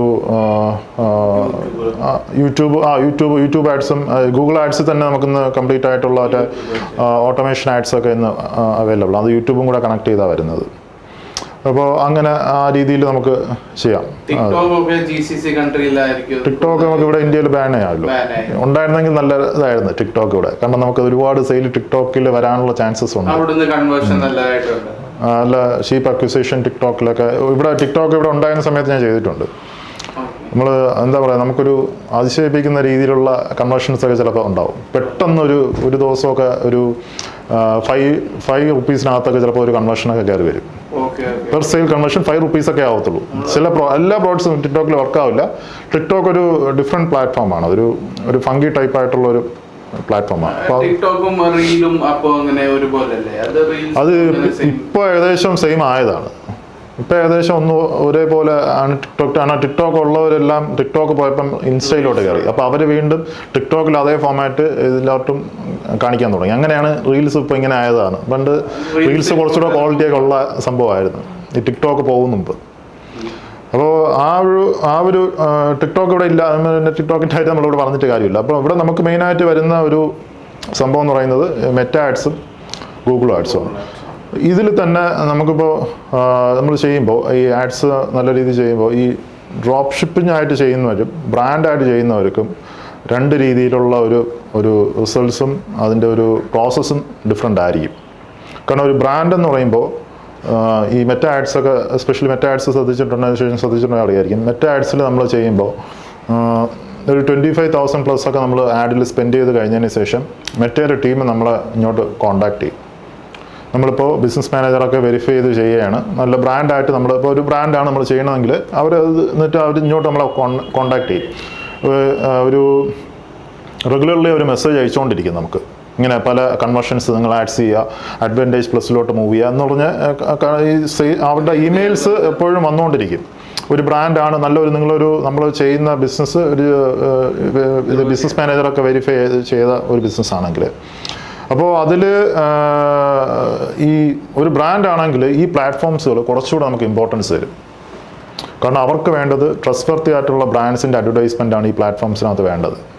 അവരെ പ്ലാറ്റ്ഫോംസിൽ അത് ഒരിക്കലും ഒരു ലോ ക്വാളിറ്റി പ്രോഡക്ട്സോ അങ്ങനെയൊന്നും ഈ മെറ്റയ്ക്കും ഗൂഗിൾ ആഡ്സിനും ചെയ്യാൻ താല്പര്യമില്ല. നല്ല ക്വാളിറ്റി അഡ്വർടൈസേഴ്സാണ് വേണ്ടത്. അവരാണ് സ്പെൻഡ് ചെയ്യുന്നത്. കാരണം ഈ എല്ലാ ആഡ്സ് കാറ്റഗറീസിലും ഏറ്റവും കൂടുതൽ ആഡിൽ സ്പെൻഡ് ചെയ്യുന്ന കാറ്റഗറി എന്ന് പറയുന്നത് ഈ ഇ-കോമേഴ്സ് ഓണേഴ്സാണ്. ഇ-കോമേഴ്സാണ് ഇത്രയും മന്ത്ലി ആഡിൽ സ്പെൻഡ് ചെയ്ത് ഇത്രയും. കാരണം ഒരു ലീഡ് ജനറേഷൻ ക്ലയൻറ്റിനെക്കാളും ഒരു ലീഡ് ജനറേഷൻ ചെയ്യുന്ന യൂസറിനെക്കാളും മേ ബി ഒരു 10 or 15 or 20 ടൈംസ് ഒരു ഇ-കോമേഴ്സ് ഓണർ സ്പെൻഡ് ചെയ്യും. അപ്പോൾ ഇ-കോമേഴ്സിൻ്റെ ഈ പെയ്ഡ് ആഡ്സിന് അത്രയും ഇമ്പോർട്ടൻസ് ഉണ്ട്. അപ്പോൾ ആ ഇ-കോമേഴ്സ് ക്ലയൻസിന് അവർ നല്ല രീതിയിൽ ഇമ്പോർട്ടൻസ് കൊടുക്കും. ഇപ്പോൾ മെറ്റയുടെ കേസാണെങ്കിൽ തന്നെ നമ്മളുടെ ബ്രാൻഡ് ഇവരിത് നല്ല രീതിയിൽ മുന്നോട്ട് പോവുകയാണെങ്കിൽ നമ്മളെ ബ്രാൻഡ് അവർ ഹൈലൈറ്റ് ചെയ്യും. ഇവരുടെ ടീമിൻ്റെ എക്സ്പെർട്ടൈസ് നമ്മളുമായിട്ട് കോൺടാക്ട് ചെയ്യും. നമ്മൾ അവരുമായിട്ട് കണക്ട് ചെയ്യാം, അവരുമായിട്ട് മീറ്റിംഗ് എടുക്കാം. അവർ തന്നെ നമുക്ക് സജഷൻസ് പറഞ്ഞു തരും.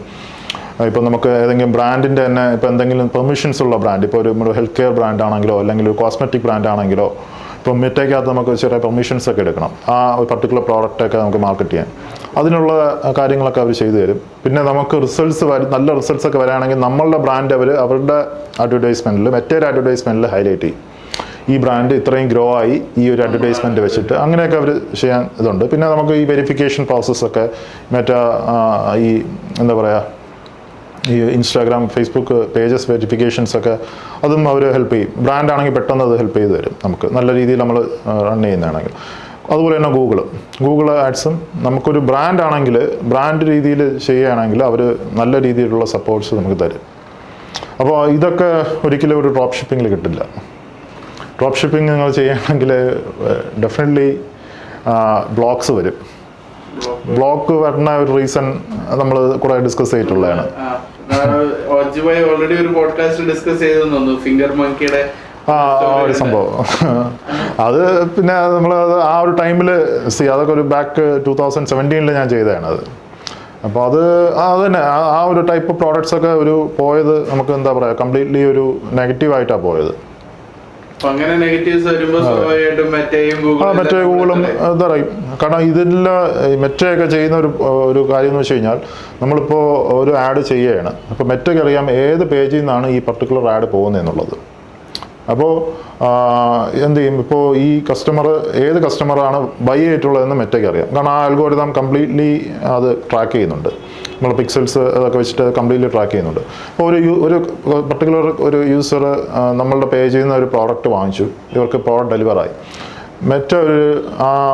അവർ വാങ്ങിച്ചിട്ടും ഒരു 3 വീക്സ് കഴിഞ്ഞിട്ട് അവരെടുത്തൊരു സർവേ ഫോം, എല്ലായിടത്തും പോകുന്നില്ല, റാൻഡമായിട്ട് കുറച്ച് കസ്റ്റമേഴ്സിനെ സെലക്ട് ചെയ്തിട്ട് അവരെടുത്തൊരു സർവേ ഫോം പോകും.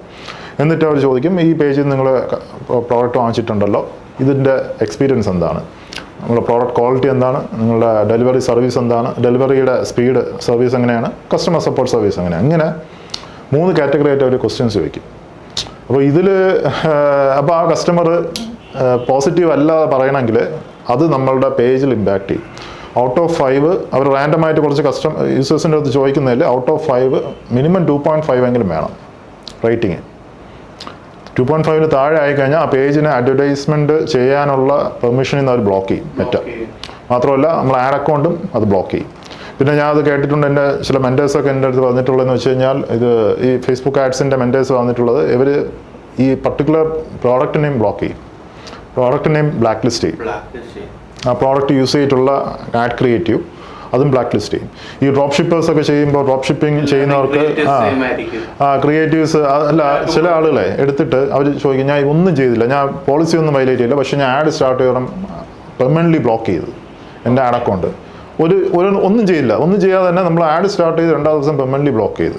അതിൻ്റെ മെയിൻ റീസൺ ഇതാണ്, അവർ ആ ബ്ലാക്ക് ലിസ്റ്റ് ചെയ്ത ഏതെങ്കിലും ഒരു പ്രോഡക്റ്റ് ആയിരിക്കും അവർ യൂസ് ചെയ്തത്, അതേ ക്രിയേറ്റീവ് ആയിരിക്കും അവർ യൂസ് ചെയ്തത്. അപ്പോൾ അത് അവരെ സ്കാം കാറ്റഗറിയോ അങ്ങനെ ഒരു ബ്ലാക്ക് ലിസ്റ്റിലായിരിക്കും അത് കിടക്കുന്നത്. അതെടുത്ത് നമ്മൾ വീണ്ടും ആഡ് ചെയ്യുമ്പോൾ അത് ഒഫീഷ്യലി അതങ്ങ് ആ പർട്ടിക്കുലർ അക്കൗണ്ടിൽ നിന്ന് ഇനി ആഡ് ചെയ്യേണ്ട, ഈ ഒരു ആഡ് ഇങ്ങനെ ചെയ്യുകയാണെങ്കിൽ വീണ്ടും സ്കാമിലോട്ട് പോകുമെന്നുള്ളൊരു ആ അൽഗോരിതത്തിൽ തോന്നി അവരങ്ങ് ബ്ലോക്ക് ചെയ്യുന്നത്. അങ്ങനെയാണ് ആ ബ്ലോക്ക് വരുന്നത്.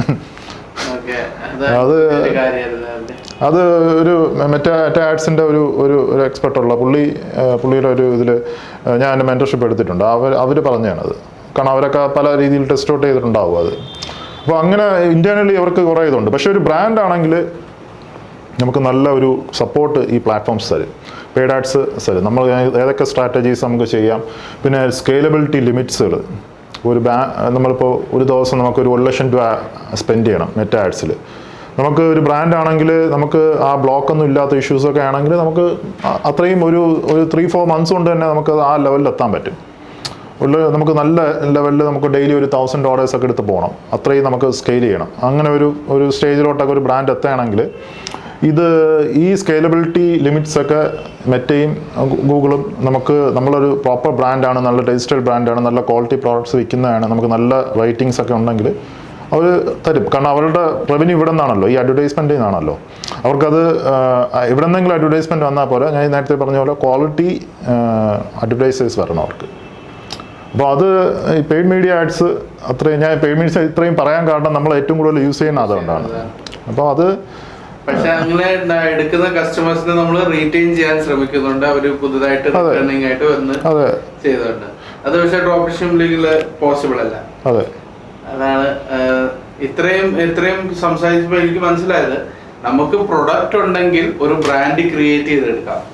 ഒരു പ്രൊഡക്റ്റിന് ഒരു സോഴ്സ് ഉണ്ടെങ്കിൽ നമ്മൾ ഇതിനെ ഗ്ലോബലി ത്രാസിയോ മോഡൽ എന്നൊക്കെ പറയും. ത്രാസിയോ ബേസിക്കലി ചെയ്യുന്നത് ആമസോണിൽ അവർ സെർച്ച് ചെയ്യും, പോയി ഒരു നല്ല പ്രൊഡക്റ്റിനെ അവർ സെർച്ച് ചെയ്ത് ചിലപ്പോ ആ പ്രൊഡക്റ്റിന്റെ സെലർ ചെയ്ത് ഒരു ഗ്രാമത്തിൽ ഇരിക്കുന്ന ഒരാളായിരിക്കും. ആ പ്രൊഡക്റ്റിനെ അവർ കൊണ്ടുവന്ന് ഇവര് തന്നെ മാർക്കറ്റ് ചെയ്ത് ഒരു ബ്രാൻഡായിട്ട് ക്രിയേറ്റ് ചെയ്യും. അതാണ് നമുക്കും ഇപ്പോൾ ഡ്രോപ്പ് ഷിപ്പിംഗിൽ നിന്ന് പഠിച്ചിട്ട് ഇങ്ങോട്ട് വേണമെങ്കിലോട്ട് നമുക്ക് ഷിഫ്റ്റ് ചെയ്യാവുന്നതാണ്. നമ്മളൊരു പുതിയ ബ്രാൻഡ് ഇൻവെന്ററി അപ്പോഴും ഇല്ലെങ്കിലും കുഴപ്പമില്ല, നമ്മളൊരാളെ എടുത്ത് അപ്ഗ്രേഡ് ചെയ്യാവുന്നതാണ്.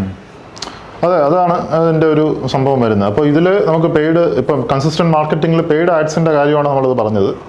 ഇപ്പോൾ ഇനി അടുത്ത് വരുന്ന ഒരു പോയിന്റ് എന്ന് പറയുന്നത് ഓട്ടോമേഷൻ സീക്വൻസുകൾ. ഇപ്പം നമുക്ക് കസ്റ്റമേഴ്സ് യൂസേഴ്സിന് നമ്മൾ ഇമെയിൽ, SMS, വാട്സാപ്പ്, പിന്നെന്താണ് ഈ പുഷ് നോട്ടിഫിക്കേഷൻ, ഈ 4 ഓട്ടോമേഷൻ സീക്വൻസ് നമുക്ക് സെറ്റ് ചെയ്യാനുള്ള ഓപ്ഷൻസ് ഈ ഷോപ്പിഫൈയിലൊക്കെ ഉണ്ട്. ഷോപ്പിഫൈയിൽ എല്ലാ പ്ലാറ്റ്ഫോമിലും ഉണ്ട്. പിന്നെ ഷോപ്പിഫൈയിലാകുമ്പോൾ അത് ബേസ്ഡ് ആയിട്ടുള്ള നല്ല അടിപൊളി ആപ്സുകളൊക്കെ ഉണ്ട്. അപ്പോൾ നമുക്ക് അത് ഇതില്ലേ, ഇപ്പോൾ ഒരു അബണ്ടന്റ് കാർട്ടായാൽ തന്നെ ആ ഓട്ടോമേഷൻ നമ്മൾ സെറ്റ് ചെയ്ത് വയ്ക്കുക. പിന്നീട് ഈ റീടാർഗറ്റിംഗ്, ഈ ഇമെയിൽ റീടാർഗറ്റിംഗ്, പിന്നീട് ഈ SMS റീടാർഗറ്റിംഗ്, വാട്സാപ്പ് റീടാർഗറ്റിംഗ്. അപ്പോൾ ഇതൊക്കെ കറക്റ്റായിട്ട് നമ്മൾ ഫോളോ അപ്പ് ചെയ്യും. അത് നമുക്ക് പ്രോഡക്റ്റിനകത്ത് ഇപ്പം ഈ റീടാർഗറ്റിങ്ങിലൂടെ തന്നെ നമുക്ക് മെയിൻലി റീടാർഗറ്റ് ചെയ്യണം നമ്മൾ പർച്ചേസ് ചെയ്ത ആളുകളുടെ അടുത്തായിരിക്കും, അടുത്ത പുതിയ പ്രോഡക്ട്സ്, പുതിയ കാറ്റലോഗ്സ് വാങ്ങാൻ വേണ്ടി. അപ്പോൾ നമുക്ക് നമ്മളെ പ്രോഡക്റ്റിന് കോൺഫിഡൻസ് ഉണ്ടെങ്കിൽ അവരുടെ അടുത്ത് വീണ്ടും റീടാർഗറ്റ് ചെയ്യാൻ പറ്റും. അല്ലെങ്കിൽ അതെ, അവർ ആ കമൻറ്റിലൊക്കെ വന്നിട്ട് അതിൻ്റെ മോശം കമൻസ് ഒക്കെ ഇടാൻ ചാൻസ് ഉണ്ട്. പിന്നെ ഈ ഒരു ഓട്ടോമേഷൻ സീക്വൻസ് മാർക്കറ്റിംഗ് നമ്മൾ ഫോക്കസ് ചെയ്യില്ലെങ്കിൽ ഒരു 30% സെയിൽസ് നമ്മൾ വെറുതെ വേസ്റ്റ് ചെയ്ത് കളയാം. അപ്പോൾ ഈ കൺസിസ്റ്റന്റ് മാർക്കറ്റിങ്ങിൽ ഏറ്റവും കൂടുതൽ നമ്മൾ ചെയ്യേണ്ട ഒരു സംഭവമാണ് ഈ ബാക്കിയുള്ള പെയ്ഡ്സ് ചെയ്യുന്നത് പോലെ ഒരു ഇമ്പോർട്ടൻസ് ആയിട്ട് കൊടുക്കേണ്ട ഒരു സംഭവമാണ് ഓട്ടോമേഷൻ സീക്വൻസ് മാർക്കറ്റിംഗ്. എല്ലാ പ്ലാറ്റ്ഫോംസും പറ്റുമെങ്കിൽ നമ്മളത് ചെയ്യാം. നമുക്ക് എനിക്ക് തോന്നുന്നു മിഡിൽ അത് ചെയ്യുന്നുണ്ട്. അതെ, നമ്മൾ ഡയറക്റ്റ് ആയിട്ട് അവരെ ഡയറക്റ്റ് തന്നെ നമ്മൾ ഓട്ടോമേഷൻ കഴിഞ്ഞ ശേഷം നമ്മൾ മെസ്സേജ് ചെയ്യാറുണ്ട്. അത് വർക്കാവോ? നമുക്ക് അബണ്ടന്റ് കാർഡ്സ് നമുക്ക് വരുന്നുണ്ട്, അവർക്ക് ഓട്ടോമേറ്റ് ആയിട്ട് ഇമെയിൽ പോകുന്നുണ്ട്, നമ്മൾ ഓട്ടോമേഷൻ വാട്സാപ്പ് ഓട്ടോമേഷൻസും പോകുന്നുണ്ട്. പക്ഷെ ഇതൊക്കെ ഒരു ടെംപ്ലേറ്റ് മെസ്സേജസാണ് അല്ലേ. അപ്പോൾ നമ്മൾ അവരെ ഒരു 2 ദിവസം കഴിഞ്ഞിട്ട് വീണ്ടും നമ്മളൊരു പേഴ്സണൽ മെസ്സേജ് പോലെ, ഇപ്പോൾ നിങ്ങൾ ചെക്കൗട്ട് ചെയ്തപ്പോൾ എന്തെങ്കിലും ഇഷ്യൂസ് പറ്റിയോ എന്നൊക്കെ ചോദിച്ചു കഴിഞ്ഞാൽ ചിലപ്പോൾ അവർ ഓക്കെ ആ സമയത്ത് ഞാൻ ശ്രദ്ധിച്ചില്ല എന്നൊക്കെ പറഞ്ഞ് വീണ്ടും നമുക്ക് കൺവേർട്ട് ചെയ്ത് കിട്ടും. അതെ, ഡ്രോപ്പ് ഷിപ്പിംഗിൽ എന്തായാലും ആ കൺവേർഷൻ കുറവായിരിക്കും. അവർ പറയും എനിക്ക് വേറെ അടുത്തൊന്നും പ്രൊഡക്റ്റ് അതെ. ഇനി അടുത്ത് ഉള്ള പോയിന്റ് റിഫറൽ മാർക്കറ്റിംഗ്. ഈ ഒരു കൺസിസ്റ്റന്റ് മാർക്കറ്റിങ്ങിനകത്ത് ഉള്ള 6 പോയിന്റ്സ് ഉണ്ട് കൺസിസ്റ്റന്റ് മാർക്കറ്റിങ്ങിനകത്ത്. ഓക്കെ, റിഫറൽ മാർക്കറ്റിംഗ് എന്ന് പറയുന്നത് നമ്മൾ നേരത്തെ പറഞ്ഞ കസ്റ്റമേഴ്സ് റിഫറൽസ്. അപ്പം നമ്മൾ ഇതിനകത്ത് തന്നെ ഒരു അഫിലിയേറ്റ് മാർക്കറ്റിങ്ങിൻ്റെ ഒരു ആപ്പ് വെച്ചിട്ടുണ്ട്, ഗോ അഫിലിയേറ്റ് പ്രോ എന്ന് പറഞ്ഞത്. അത് റിഫറൽ മാർക്കറ്റിംഗ് ചെയ്യുന്നതാണ്. എന്ന് പറഞ്ഞാൽ നമുക്ക് നമ്മളെ കസ്റ്റമേഴ്സിൻ്റെ അടുത്ത് തന്നെ പറയാം, നിങ്ങൾ റിഫർ ചെയ്ത് കഴിഞ്ഞാൽ അടുത്ത പർച്ചേസിന് നിങ്ങൾക്ക് 10% ഓഫിൻ്റെ കോട്ട് അത് തരാം. പിന്നീട് ഇൻഫ്ലുവൻസർ മാർക്കറ്റേഴ്സിനൊക്കെ നമുക്ക് ഈ ഒരു മെത്തേഡ് യൂസ് ചെയ്യാം. പിന്നീട് ഈ കൂപ്പൺ വെബ്സൈറ്റ്സ്, പിന്നെ ഈ ബ്ലോഗേഴ്സ്, അവർക്കൊക്കെ വേണമെങ്കിൽ നമുക്ക് ഈ ഒരു ഡിസ്ട്രിബ്യൂഷൻ അവർക്ക് കൊടുക്കാൻ പറ്റും. അതെ, റിഫറൽ മാർക്കറ്റിംഗ് നമുക്ക് യൂസ് ചെയ്യാം. റിഫറൽ മാർക്കറ്റിംഗ് ഇങ്ങനെ അവർ റിഫർ ചെയ്യണമെങ്കിലുള്ള ഏറ്റവും വലിയൊരു കാര്യം നമ്മളുടെ പ്രോഡക്റ്റും സർവീസും ബെറ്റർ ആയിരിക്കണം. ഇത് ഒരു ഡ്രോപ്പ് ഷിപ്പിംഗിൽ ചെയ്യാൻ പറ്റുമുള്ള കാര്യം ഡൗട്ടാണ്. ഒരു ബ്രാൻഡഡ് ഇ-കോമേഴ്സ് ആയാൽ മാത്രമേ. അതെ, അവർക്ക് സ്കോപ്പ് ഓഫ് സർവീസ് ഇല്ല. അതെ, അത് ചെയ്യാം, ആ രീതിയിൽ വർക്കൗട്ട് ചെയ്യാൻ പറ്റും. ഓക്കെ, ഇനി അടുത്ത ഒരു കൺസിസ്റ്റന്റ് മാർക്കറ്റിംഗിൽ അടുത്ത പോയിന്റാണ് നമുക്ക് എന്താ പറയുക, മാർക്കറ്റ് പ്ലേസ് ലിസ്റ്റിംഗ്. നമ്മൾ ഇതുവരെ സംസാരിച്ചത് നമ്മളുടെ ഓൺ പോർട്ടലിൽ നിന്നുള്ള കാര്യങ്ങളാണ്. നമ്മളുടെ ഓൺ പോർട്ടലിൽ നിന്ന് നമുക്ക് ബിൽഡ് ചെയ്യാൻ പറ്റുന്ന കാര്യങ്ങളാണ് നമ്മൾ ഇതുവരെ സംസാരിച്ചത്.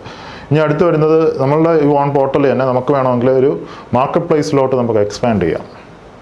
ഇപ്പോൾ ആമസോൺ, ഫ്ലിപ്കാർട്ട്, ഇപ്പം നമ്മൾ ക്ലോത്തിങ്, ഇന്ത്യയിൽ ക്ലോത്തിങ് വരികയാണെങ്കിൽ മിന്ത്ര വലിയൊരു ക്ലോത്തിങ് ബ്രാൻഡാണ്.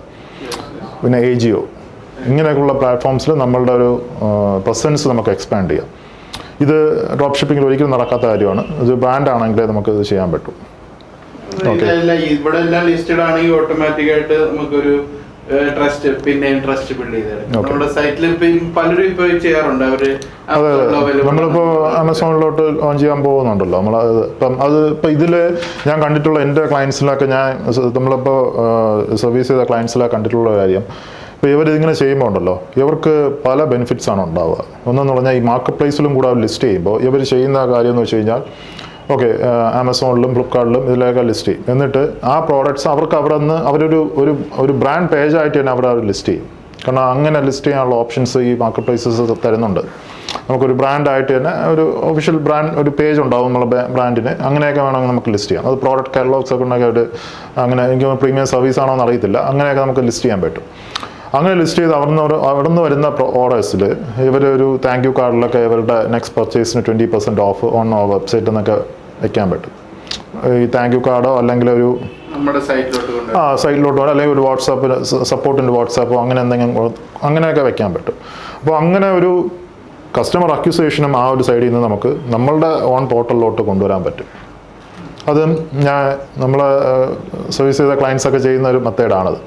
അപ്പോൾ അഡീഷണലി ഒരു സെയിൽ നടക്കുന്നു, നമ്മൾ ഓൺ പോർട്ടൽ ഒരു ഫോർ എക്സാമ്പിൾ ഒരു 100 സെയിൽ നടക്കുന്നുണ്ടെങ്കിൽ ഈ മാർക്കറ്റ് പ്ലേസിൽ നിന്ന് അനദർ ഒരു 50 to 100 സെയിൽ നടക്കുകയും ചെയ്യും. അവിടെ നിന്നുള്ള കസ്റ്റമർ നെക്സ്റ്റ് പർച്ചേസിന് നമ്മളുടെ ഓൺ പോർട്ടലിലോട്ട് വരാനും ചാൻസ് ഉണ്ട്. അത് നല്ല ക്വാളിറ്റി പ്രോഡക്റ്റ് നല്ല സർവീസൊക്കെ ഉണ്ടെങ്കിൽ അത് പ്രാക്ടിക്കലി നടക്കത്തുള്ളൂ. പക്ഷെ അങ്ങനെ ചെയ്തു കഴിഞ്ഞാൽ നമുക്ക് അക്യൂസേഷൻ ഓർഗാനിക് ആയിട്ടും വരുമെന്ന് തോന്നുന്നു. അവര് ഡയറക്റ്റ് ആയിട്ട് ആമസോണിൽ പോയി സെർച്ച് ചെയ്യുന്നു, ഓവറോൾ പ്രിന്റ് സെർച്ച് ചെയ്യുന്നു. നമ്മുടെ ചിലപ്പോൾ പോപ്പപ്പ് ആയി വരാം, അവിടുന്ന് കൺവേർട്ട് ആയി വരാൻ അത് ചെയ്യാം. അതിന് ചെയ്യേണ്ട ഒരു കാര്യം നമുക്ക് ഇപ്പം നമ്മൾ ഒരു 699 ആണ് നമ്മളെ സൈറ്റിലുണ്ടെങ്കിൽ ഈ സെയിം പ്രോഡക്റ്റ് മാർക്കറ്റ് പ്രൈസിൽ വരുമ്പോൾ ഒരു 799 850 ഇടുക. പ്രോഡക്റ്റ് ക്വാളിറ്റി ഉണ്ടെങ്കിൽ അതിനകത്ത് നിന്ന് കൺവേർഷൻ നടക്കും. സെയിം പ്രോഡക്റ്റ് അതേ വേരിയൻറ്റ് അവർക്ക് കുറച്ചുകൂടെ ഡിസ്കൗണ്ട് പ്രൈസിന് വാങ്ങണമെങ്കിൽ നമ്മളുടെ സൈറ്റ് കൊടുക്കുക. അതോടൊപ്പം തന്നെ അഡീഷണലി ഒരു 20% ഡിസ്കൗണ്ടും നമുക്ക് ഫൈനൽ ചെക്കൗട്ടിൽ കിട്ടുമെന്ന് പറഞ്ഞാൽ അവർ വാങ്ങും. പിന്നെ നമ്മൾ ബൾക്ക് ഓഫേഴ്സൊക്കെ ഇതിനകത്തുണ്ട്, വെബ്സൈറ്റിലുണ്ട്. കാരണം ഇവരെ വെബ്സൈറ്റിൽ ഒന്ന് എൻഗേജ് ചെയ്യിപ്പിക്കുകയാണ്, ഓൺ കസ്റ്റമേഴ്സ് ആക്കുകയാണ് നമ്മളുടെ ലക്ഷ്യം നടക്കുന്നത്. അപ്പോൾ നമ്മൾ മെയിനായിട്ടുള്ള ഒരു പർപ്പസ് എന്ന് പറഞ്ഞാൽ ഈ പർട്ടിക്കുലർ യൂസേഴ്സിന്, ഈ കസ്റ്റമേഴ്സിന്, ഇപ്പം മാർക്കറ്റ് പ്ലേസിലുള്ള കസ്റ്റമേഴ്സിന് നമ്മളെ സൈറ്റിലോട്ട് വന്നിട്ട് നമ്മൾ ഓൺ കസ്റ്റമേഴ്സ് ആക്കുക. അവിടെയാണ് നമുക്ക് അവിടെ ഒരു പ്രയോറിറ്റി ബിൽഡ് ചെയ്യാൻ പറ്റുക. കാരണം ആമസോണിൽ നിന്ന് വാങ്ങിച്ചുകൊണ്ട് കഴിഞ്ഞാൽ ആമസോണിൻ്റെ കസ്റ്റമറാണ്. ഇപ്പോൾ ആമസോണിൽ നമ്മളെപ്പോലെ ഒരുപാട് വേറെ ബ്രാൻഡ്സുകളുണ്ടാവും. ആ കസ്റ്റമറിനെ നമുക്ക് യൂട്ടിലൈസ് ചെയ്യാൻ പറ്റണം. അവിടെ ഒരു സെയിൽ ജനറേറ്റ് ചെയ്യാൻ മാത്രമല്ല നമ്മളുടെ പർപ്പസ് എന്ന് പറഞ്ഞാൽ ഈ അവിടെ നിന്ന് വരുന്ന കസ്റ്റമേഴ്സിനെ ഇങ്ങോട്ട് നമുക്ക് അക്യൂർ ചെയ്യാം, നമ്മളുടെ പോർട്ടലിലോട്ട് ഒന്ന് അക്യൂർ ചെയ്യാൻ പറ്റണം. എന്നാലേ ഒരു D2C ബ്രാൻഡ് നമുക്ക് ബിൽഡ് ചെയ്ത് മുന്നോട്ട് പോകാൻ പറ്റും. അപ്പോൾ അത് മാക്സിമം നമുക്ക് നല്ല രീതിയിൽ അക്യൂസേഷൻസ് ആണ് യൂസ് ചെയ്യാം. പിന്നീട് ഈ മാർക്കറ്റ് പ്ലേസിൽ നിൽക്കുമ്പോൾ തന്നെ നമ്മളുടെ ബ്രാൻഡ് അവയർനെസ് നല്ല രീതിയിൽ നമുക്ക് മൂവ് ചെയ്യാൻ പറ്റും. കാരണം എല്ലാ മാർക്കറ്റ് പ്ലേസിലും ഇന്ന് പെയ്ഡ് ആഡ്സ് ഒക്കെ ഉണ്ട്. അപ്പോൾ അതൊക്കെ മാക്സിമം നല്ല രീതിയിൽ യൂട്ടിലൈസ് ചെയ്ത് നമ്മളുടെ ബ്രാൻഡ് അവയർനെസ് നല്ല ആയിട്ട് നമുക്ക് മൂവ് ചെയ്യാൻ പറ്റും. പിന്നെ ഈ ആമസോൺ പോലത്തെ വലിയ പ്ലാറ്റ്ഫോമിൽ തന്നെ നമുക്ക് നല്ല റേറ്റിംഗ് ഒക്കെ ഉണ്ടെങ്കിൽ തന്നെ നമ്മൾ നേരത്തെ പറഞ്ഞ ട്രസ്റ്റൊക്കെ നല്ല രീതിയിൽ വരും. കാരണം പിന്നെ നമ്മളുടെ വെബ്സൈറ്റിലോട്ട് വരുന്ന ആളുകളൊക്കെ ഫുൾ പെയ്ഡ് ഓർഡേഴ്സിലോട്ടൊക്കെ കൺവെർട്ട് ആവാൻ ചാൻസ് ഉണ്ട്. ഓൾമോസ്റ്റ് ഒരു 70 to 80% പെയ്ഡ് ഓർഡേഴ്സിലോട്ട് മൂവ് ചെയ്യും. അപ്പോൾ അങ്ങനെ ഇത് വരാൻ ചാൻസ് ഉണ്ട്. പിന്നെ തന്നെ ഈ ഒരു പ്ലാറ്റ്ഫോംസിൽ നല്ല രീതിയിൽ നമ്മൾ പെർഫോം ചെയ്യുകയാണെങ്കിൽ അവർ തന്നെ റെക്കമെൻഡഡ് ബ്രാൻഡ്സിലോട്ട് മൂവ് ആവും. ഈ മാർക്കറ്റ് പ്രൈസ് റെക്കമെൻഡഡ് ബ്രാൻഡ്സിലോട്ടൊക്കെ നമുക്ക് മൂവ് ചെയ്യാൻ പറ്റും. അവരെ ഒരു വോളിയമൊക്കെ എത്തണമെന്നാണ്. അത് എൻ്റെ കൂടുതൽ ഡീറ്റെയിൽ എനിക്കറിയത്തില്ല, അതിൻ്റെ എക്സ്പെർട്സുകളൊക്കെ പറയുന്നത് കേട്ടിട്ടുണ്ട്. അതെ. അപ്പോൾ ആ രീതിയിൽ നമുക്കൊരു മാർക്കറ്റ് പ്ലേസ് സെല്ലിംഗ് കൂടെ അതൊരു നമ്മളൊരു മാർക്കറ്റിംഗ് ഈ ഒരു കൺസിസ്റ്റൻറ്റ് മാർക്കറ്റിങ്ങിനകത്ത് കൊണ്ടുവരേണ്ട ഒരു സംഭവമാണ്. അതെ, മാർക്കറ്റ് പ്ലേസിൻ്റെ ഏറ്റവും ബെസ്റ്റായിട്ട് നമുക്ക് ഒരു മാർക്കറ്റ് പ്ലേസ് നമുക്ക് ബിൽഡ് ചെയ്യാം. അപ്പോൾ ഇതെല്ലാം കൂടെ ചേരുമ്പോഴാണ് നമുക്കൊരു ബ്രാൻഡ് പ്രോഫിറ്റബിലിറ്റി ബ്രാൻഡ് എന്ന് പറഞ്ഞ സംഭവം നമുക്ക് വരുന്നത്. അപ്പോൾ അതാണ് ഞാൻ ആദ്യം പറഞ്ഞത്, നമുക്കൊരു വെബ്സൈറ്റ് സ്റ്റാർട്ട് ചെയ്ത് വെറുതെ ഒരു ലോഗോ ക്രിയേറ്റ് ചെയ്ത് കുറേ പ്രോഡക്റ്റ്സ് ഇട്ടിട്ട് നമ്മൾ ബ്രാൻഡെന്ന് വിളിക്കാൻ പറ്റില്ല. അപ്പോൾ ഇതെല്ലാം നമ്മൾ ചെയ്ത് ഒരു ജേണി എത്തുമ്പോഴാണ് നമുക്ക് ഒരു 10,000 അറ്റ്ലീസ്റ്റ് ഒരു 10,000 കസ്റ്റമേഴ്സൊക്കെ എത്തുമ്പോഴാണ് നമുക്കൊരു ബ്രാൻഡാവുക. ബ്രാൻഡാണെന്ന് കസ്റ്റമറാണ് പറയേണ്ടത്. അതെ, ബ്രാൻഡാണെന്ന്.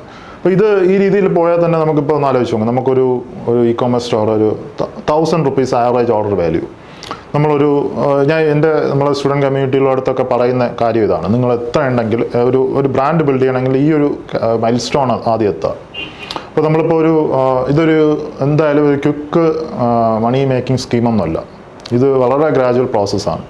ഗ്രാജുവലായിട്ട് നമുക്ക് ബിൽഡ് ചെയ്യാൻ പറ്റുന്ന ഒരു പ്രോസസ്സാണ്. ഇപ്പോൾ ഇതിൽ ഞാൻ ഇവരുടെ അടുത്ത് പറയുന്ന ഒരു കാര്യം, സ്റ്റുഡൻസ് കമ്മ്യൂണിറ്റിയിലൊക്കെ പറയുന്ന കാര്യം, നമ്മളിപ്പോൾ ഒരു ബ്രാൻഡ് നിങ്ങൾ സ്റ്റാർട്ട് ചെയ്യുകയാണെങ്കിൽ ഒരു 1 year ടൈമിൽ നിങ്ങളൊരു 12,000 ഓർഡേഴ്സ് നിങ്ങളുടെ ബ്രാൻഡിൽ നിങ്ങൾ ക്രിയേറ്റ് ചെയ്യുക. അത് ഈ പറഞ്ഞ കാര്യങ്ങളെല്ലാം ഫോളോ ചെയ്ത് ഈ പറഞ്ഞ points or the span of 1 ഇയറിൽ ഒരു 12,000 ഓർഡേഴ്സ് നിങ്ങൾ ബിൽഡ് ചെയ്യുക. അപ്പോൾ ഇതിലെന്തായാലും നമ്മളിപ്പോൾ ഇന്ത്യയിൽ ചെയ്യുമ്പോൾ RTO സിനാരിയോ ഉണ്ടാവും. RTO നമുക്ക് ഒരിക്കലും 0 അങ്ങനെ ആക്കാൻ പറ്റില്ല. ഒരു 20% RTO നമുക്ക് ഫേസ് ചെയ്യേണ്ടി വരും. നമ്മൾ എങ്ങനെയൊക്കെ ഓർഡേഴ്സ് കൺഫേം ചെയ്താലും ഉണ്ടാവും. അതെ, പിന്നെ അവർ വലിയ രീതിയിൽ ചെയ്യുന്ന ഒരു മോഡലാണ്. അല്ല, നമ്മളെന്ന് പറഞ്ഞാൽ കുറച്ചുകൂടെ ഒരു കമ്മിറ്റഡ് ആയിട്ട് നമ്മളെ കസ്റ്റമേഴ്സിന് ഫോളോ അപ്പ് ചെയ്ത് ചെയ്യുന്ന രീതിയല്ലേ. മാർക്കറ്റ് പ്ലേസ് അല്ലല്ലോ, നമ്മൾ തന്നെ ഓൺ ബ്രാൻഡിലുള്ള പ്രോഡക്ട്സ് പോകുന്നില്ല. അപ്പോൾ എന്തായാലും ഒരു 20% ഒരു RTO കിട്ടും, RTO വരും. അപ്പോൾ ആ RTO വന്നാലും നമുക്കൊരു ഓൾമോസ്റ്റ് ഒരു 9,500 to 10,000 ഓർഡേഴ്സ് നമുക്ക് ഡെലിവർ ആവും. അപ്പോൾ ആവറേജ് ഓർഡർ വാല്യൂ ഒരു 1,000 റുപ്പീസൊക്കെ ആണെങ്കിൽ ഒരു 1 CR ആ ഒരു 1 ഇയർ സ്പാനിൽ നമുക്ക് സെയില് ബാങ്കിൽ വരും. ഷോപ്പിഫൈ അല്ല, ബാങ്കിൽ വരും.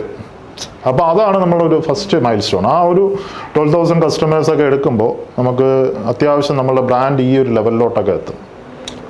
അപ്പോൾ ആ ഒരു 1 CR ഒക്കെ നമ്മളുടെ ഒരു റവന്യൂ ഒക്കെ നമ്മളുടെ ഒരു ബാങ്കിലോട്ട് വന്നു കഴിഞ്ഞാൽ നമുക്ക് വേണമെങ്കിൽ ഇപ്പം അതുതൊട്ട് ഫസ്റ്റ് തൊട്ട് തന്നെ GST ഒക്കെ നമ്മൾ ഫയലിംഗ് ചെയ്തൊക്കെ പോവുകയാണെങ്കിൽ നമുക്കൊരു ബാങ്കായിട്ടൊക്കെ സംസാരിച്ച് നെക്സ്റ്റ് ലെവലിലോട്ടൊക്കെ മൂവ് ചെയ്യാനുള്ള ഒരു ഫണ്ടൊക്കെ നമുക്ക് ബാങ്കിൽ നിന്ന് റേസ് ചെയ്യാൻ പറ്റും.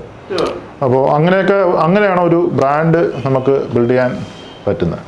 അപ്പോൾ ഈ ഒരു മോഡലിൽ വേണം നമ്മൾ ഇതിനെ വർക്കൗട്ട് ചെയ്യാൻ. ഈ ഒരു ഇ-കൊമേഴ്സ് എന്ന് പറഞ്ഞ ബിസിനസ്സിലോട്ട് നമ്മൾ ഇറങ്ങണമെങ്കിൽ നമ്മളത് വർക്കൗട്ട് ചെയ്യും. അപ്പോൾ അത് നമ്മളിവിടെ ഡ്രോപ്പ് ഷിപ്പിങ്ങിൻ്റെ എല്ലാ നെഗറ്റീവ്സാണ് നമ്മൾ പറഞ്ഞത്. ഈ ഇത്രയും പോയിന്റ്സിലൊന്നും ഡ്രോപ്പ് ഷിപ്പിങ്ങിന് സ്കോർ ചെയ്യാൻ പറ്റിയില്ല. എല്ലായിടവും ഡ്രോപ്പ് ഷിപ്പിംഗ് നെഗറ്റീവ് എന്നുള്ളതാണ്. പക്ഷേ ഞാൻ പറയുന്നത് ഡ്രോപ്പ് ഷിപ്പിംഗ് മോശമല്ല, ഡ്രോപ്പ് ഷിപ്പിംഗ് നിങ്ങൾക്ക് ചെയ്യാം.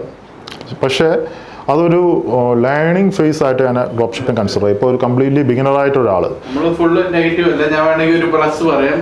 ഡ്രോപ്പ് ഷിപ്പിംഗ് ലേബർ ഇന്റൻസീവ് അല്ല. നമ്മൾ ബ്രാൻഡ് ബിൽഡ് ചെയ്യാൻ പോകുമ്പോൾ അതിന്റെ പുറകിൽ വർക്ക് ചെയ്യാൻ നല്ല ടീം വേണം.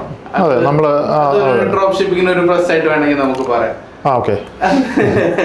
പക്ഷെ ഇത് ജസ്റ്റ് ലേണിംഗ് പറഞ്ഞ പോലെ ലേണിംഗ് കർവ് ഇവിടെ ഉണ്ട്. നമുക്ക് ഡ്രോപ്പ് ഷിപ്പിംഗിൽ പഠിച്ച് ലേണിംഗ് ഇവിടോട്ട് നമ്മൾ കൺവേർട്ട് ചെയ്യണമെന്നുള്ളത്. അതെ, അതന്നെ ലേണിംഗ്. അത് കൂടുതലൊന്നും ചെയ്യേണ്ട, ഒരു 100 ഓർഡേഴ്സ് വരെ ചെയ്താൽ മതി. ഇപ്പോൾ 100 ഓർഡേഴ്സ് വരെ ഒരു സംഭവം. നമ്മളിപ്പോൾ ഒരു ഫസ്റ്റ് കംപ്ലീറ്റ്ലി ബിഗിനറാണ് പുള്ളി, ഒരു മെന്നോ വുമൺ ആരെങ്കിലും. ഇപ്പോൾ അവർക്ക് ഒരു ഇ-കൊമേഴ്സിലോട്ട് എൻ്റർ ചെയ്യണം. നമ്മൾ ഈ പറഞ്ഞ രീതിയിൽ നല്ലൊരു ബ്രാൻഡ് അവർക്ക് ബിൽഡ് ചെയ്യണമെന്നുള്ള നല്ല ആഗ്രഹമുണ്ട്. അപ്പോൾ നല്ലൊരു ബിസിനസ്സായിട്ട് ഇ-കൊമേഴ്സ് ബിസിനസ് ബിൽഡ് ചെയ്യണം. അപ്പോൾ അവരെന്താണ് ഫസ്റ്റ് വേണമെങ്കിൽ ഒരു ഡ്രോപ്പ് ഷിപ്പിങ്ങിലോട്ട് സ്റ്റാർട്ട് ചെയ്യാം. കാരണം ഈ ഒരു പ്രോസസ്സ് എല്ലാം നമ്മൾ ഈ പറഞ്ഞ കാര്യങ്ങളെല്ലാം നല്ല രീതിയിൽ അവർക്ക് പഠിച്ച് പ്രാക്ടിക്കൽ എക്സ്പീരിയൻസ് ക്രിയേറ്റ് ചെയ്യണം. അവിടെയാണ് അതിൻ്റെ ഒരു സക്സസ് ഇരിക്കുന്നത്. ഓക്കെ, അപ്പോൾ അവർക്ക് വേണ്ടി നമുക്ക് എന്താണ് ഒരു ലേണിംഗ് ഫേസിൽ ഫസ്റ്റ് ഒരു ഡ്രോപ്പ് ഷിപ്പിംഗ് ചെയ്യാം. അപ്പോൾ ഡ്രോപ്പ് ഷിപ്പിംഗ് ചെയ്യുമ്പോൾ നിങ്ങൾ ഏതെങ്കിലും ഒരു പ്രോഡക്റ്റ് നോക്കല്, നമുക്ക് വേണമെങ്കിൽ ഒരു ഇന്ത്യ മാർട്ടിലൊക്കെ പോയിട്ട് നല്ലൊരു സപ്ലയറിനെ ഫൈൻഡ് ഔട്ട് ചെയ്ത് നല്ലൊരു പ്രോഡക്റ്റ് നോക്കിയിട്ട് സാമ്പിളൊക്കെ എടുത്ത് അത് കസ്റ്റമറിന് കൊടുത്തു കഴിഞ്ഞാൽ പ്രശ്നം ഉണ്ടാവുമോ ഇല്ല എന്നുള്ള നമ്മൾ ആദ്യം ഉറപ്പുവരുത്തുക, ചെക്ക് ചെയ്യണം. അതെ, നമ്മൾ ഫാമിലി കൊടുക്കുമ്പോൾ അവർ വാങ്ങണം ആദ്യം. ഇപ്പോൾ അത് ഭയങ്കര ഇമ്പോർട്ടൻ്റ് സംഭവം. നമുക്ക് ആ സംഭവം കോൺഫിഡൻസ് ഇല്ലെങ്കിൽ പിന്നെ എങ്ങനെയാണ് വേറെ ആളുകൾ വാങ്ങുക? ഇപ്പം നമ്മൾ മില്ലർ കട്ട് ഇത് നമുക്ക് ആർക്കാണോ കൊടുക്കാം. ഇപ്പം എൻ്റെ ഫാമിലിയിലോ എൻ്റെ ഫ്രണ്ട്സിനോ ധൈര്യമായിട്ട് എനിക്ക് വളരെ പ്രൗഡോടുകൂടി നിങ്ങൾ വാങ്ങിച്ചോ, അഡീഷണൽ ഡിസ്കൗണ്ട് ഒക്കെ ഉണ്ടെങ്കിൽ ഓക്കെ, നമ്മൾ അഡീഷണൽ ഈ ഒരു കോഡ് ഉപയോഗിച്ചാൽ മതി എന്നാണ്. പക്ഷേ ആ പ്രോഡക്റ്റ് ഇപ്പോൾ അത് കറക്റ്റായിട്ട് നമ്മൾ കൊടുക്കുന്ന മീൻസ് നമ്മൾ അവരുടെ അടുത്ത് പ്രസൻറ്റ് ചെയ്യാനുള്ള കോൺഫിഡൻസ് ഉണ്ടല്ലോ, അത് ഉണ്ടാവണം. ഇപ്പോൾ ഞാൻ തുടങ്ങിയ ഒരു ബിസിനസ്സാണ്, ഇതിനകത്ത് നിന്ന് ഇപ്പോൾ നിങ്ങൾക്ക് വാങ്ങാം എന്നുള്ള രീതിയിൽ നമ്മളൊരു ഫ്രണ്ട്സ് റിലേറ്റീവ് സർക്കിളിൽ അല്ലെങ്കിൽ ഒരു ഫാമിലി സർക്കിളിലൊക്കെ നമുക്ക് കൊടുക്കാനുള്ള ഒരു കോൺഫിഡൻസ് നമുക്ക് ആദ്യം ബിൽഡ് ചെയ്യണം. അത് നമ്മൾ ചെയ്യുന്ന ബിസിനസ് അതിനകത്ത് ഉണ്ടായിരിക്കണം. അപ്പോൾ അങ്ങനെ ഒരു എന്താ പറയുക, ഒരു ലേണിംഗ് ഫേസ് ഡ്രോപ്പ് ഷിപ്പിങ്ങിനെ കൺസിഡർ ചെയ്യാം. 100 ഓർഡേഴ്സ് ചെയ്താൽ മതി. 100 ഓർഡേഴ്സ് ചെയ്യുമ്പോൾ തന്നെ ഒരു പ്രോഡക്റ്റ് റിസർച്ച് എങ്ങനെയാണെന്ന് ചെയ്യണമെന്ന് മനസ്സിലാവും. ഒരു കംപ്ലീറ്റ് ആയിട്ട് ഒരു സ്റ്റോർ ഒപ്റ്റിമൈസ് ചെയ്ത് ചെയ്യുന്ന കാര്യങ്ങൾ, ഇതൊക്കെ നമ്മൾ ചാനലിലൊക്കെ നമുക്ക് ഇപ്പോൾ എൻ്റെ ചാനലിൽ ഞാൻ കുറേ ഫ്രീ ആയിട്ട് ഇട്ടിട്ടുണ്ട്, അല്ലെങ്കിൽ നമുക്ക് പല ചാനൽസിലും ഉണ്ട് ഇതെങ്ങനെയൊക്കെ ചെയ്യണമെന്നുള്ളത്. ഇപ്പം നല്ലൊരു ഷോപ്പിഫൈ സ്റ്റോർ ബിൽഡ് ചെയ്യാനുള്ള കാര്യങ്ങൾ, പിന്നീട് ഒരു എന്താ പറയുക, നമ്മൾ മീഡിയ, ഈ പെയ്ഡ് മീഡിയ, നമ്മൾ ഫേസ്ബുക്ക് ആഡ്സൊക്കെ എങ്ങനെ ചെയ്യണമെന്നുള്ള കാര്യങ്ങൾ ഈ പറഞ്ഞ കൺസിസ്റ്റൻറ്റ് മാർക്കറ്റിൽ തന്നെ പലതും അവർക്ക് അതിനകത്ത് ട്രൈ ഔട്ട് ചെയ്യാം. ആ 100 ഓർഡേഴ്സിനകത്ത് കംപ്ലീറ്റ് പറ്റത്തില്ല, എന്നാലും ലേണിംഗ് ഫേസിൽ ഇനിഷ്യൽ ലെവലൊക്കെ അതൊരു ടെസ്റ്റ് ഔട്ട് ചെയ്ത് നോക്കാം ഈ കാര്യങ്ങളെല്ലാം. പിന്നീട് ഈ കസ്റ്റമർ സപ്പോർട്ട് എങ്ങനെ ഹാൻഡിൽ ചെയ്യുമെന്ന് മനസ്സിലാകാം. പിന്നെ ഡെലിവറി, ഇവിടെ എങ്ങനെ ഒരു പ്രോഡക്റ്റ് ഈ കൊറിയർ അഗ്രിഗേറ്റേഴ്സ് വഴി ഡെലിവറി ചെയ്യണം, ഇത് അറിയാമല്ലോ എന്തുമാത്രം ഒരു ബുദ്ധിമുട്ടുള്ള കാര്യമാണെന്നുള്ളത്. അതൊരു 100 ഓർഡേഴ്സ് ഡെലിവറി ചെയ്യുമ്പോൾ തന്നെ ഇവർക്ക് ഇതിൻ്റെ ഒരു ഐഡിയ കിട്ടും, എവിടെയൊക്കെയാണ് നമുക്ക് ക്യാഷ് പോകാൻ ചാൻസ് ഉള്ളത്. ഈ ബിസിനസ് ചെയ്യുകയാണെങ്കിൽ നമുക്ക് എവിടെയൊക്കെ നമുക്ക് നെഗറ്റീവ്സ് വരാൻ ചാൻസ് ഉണ്ട്, എവിടെയൊക്കെ നമ്മൾ കൂടുതൽ പഠിക്കണം. ഇതാണ് മെയിൻ നമ്മൾ കാണാത്ത ഐറ്റമാണ്. നമ്മൾ യൂട്യൂബിൽ ശ്രദ്ധിക്കുമ്പോൾ എല്ലാവരും സെയിൽസ് ജനറേഷൻ ബുദ്ധിമുട്ട് വരുന്നത്.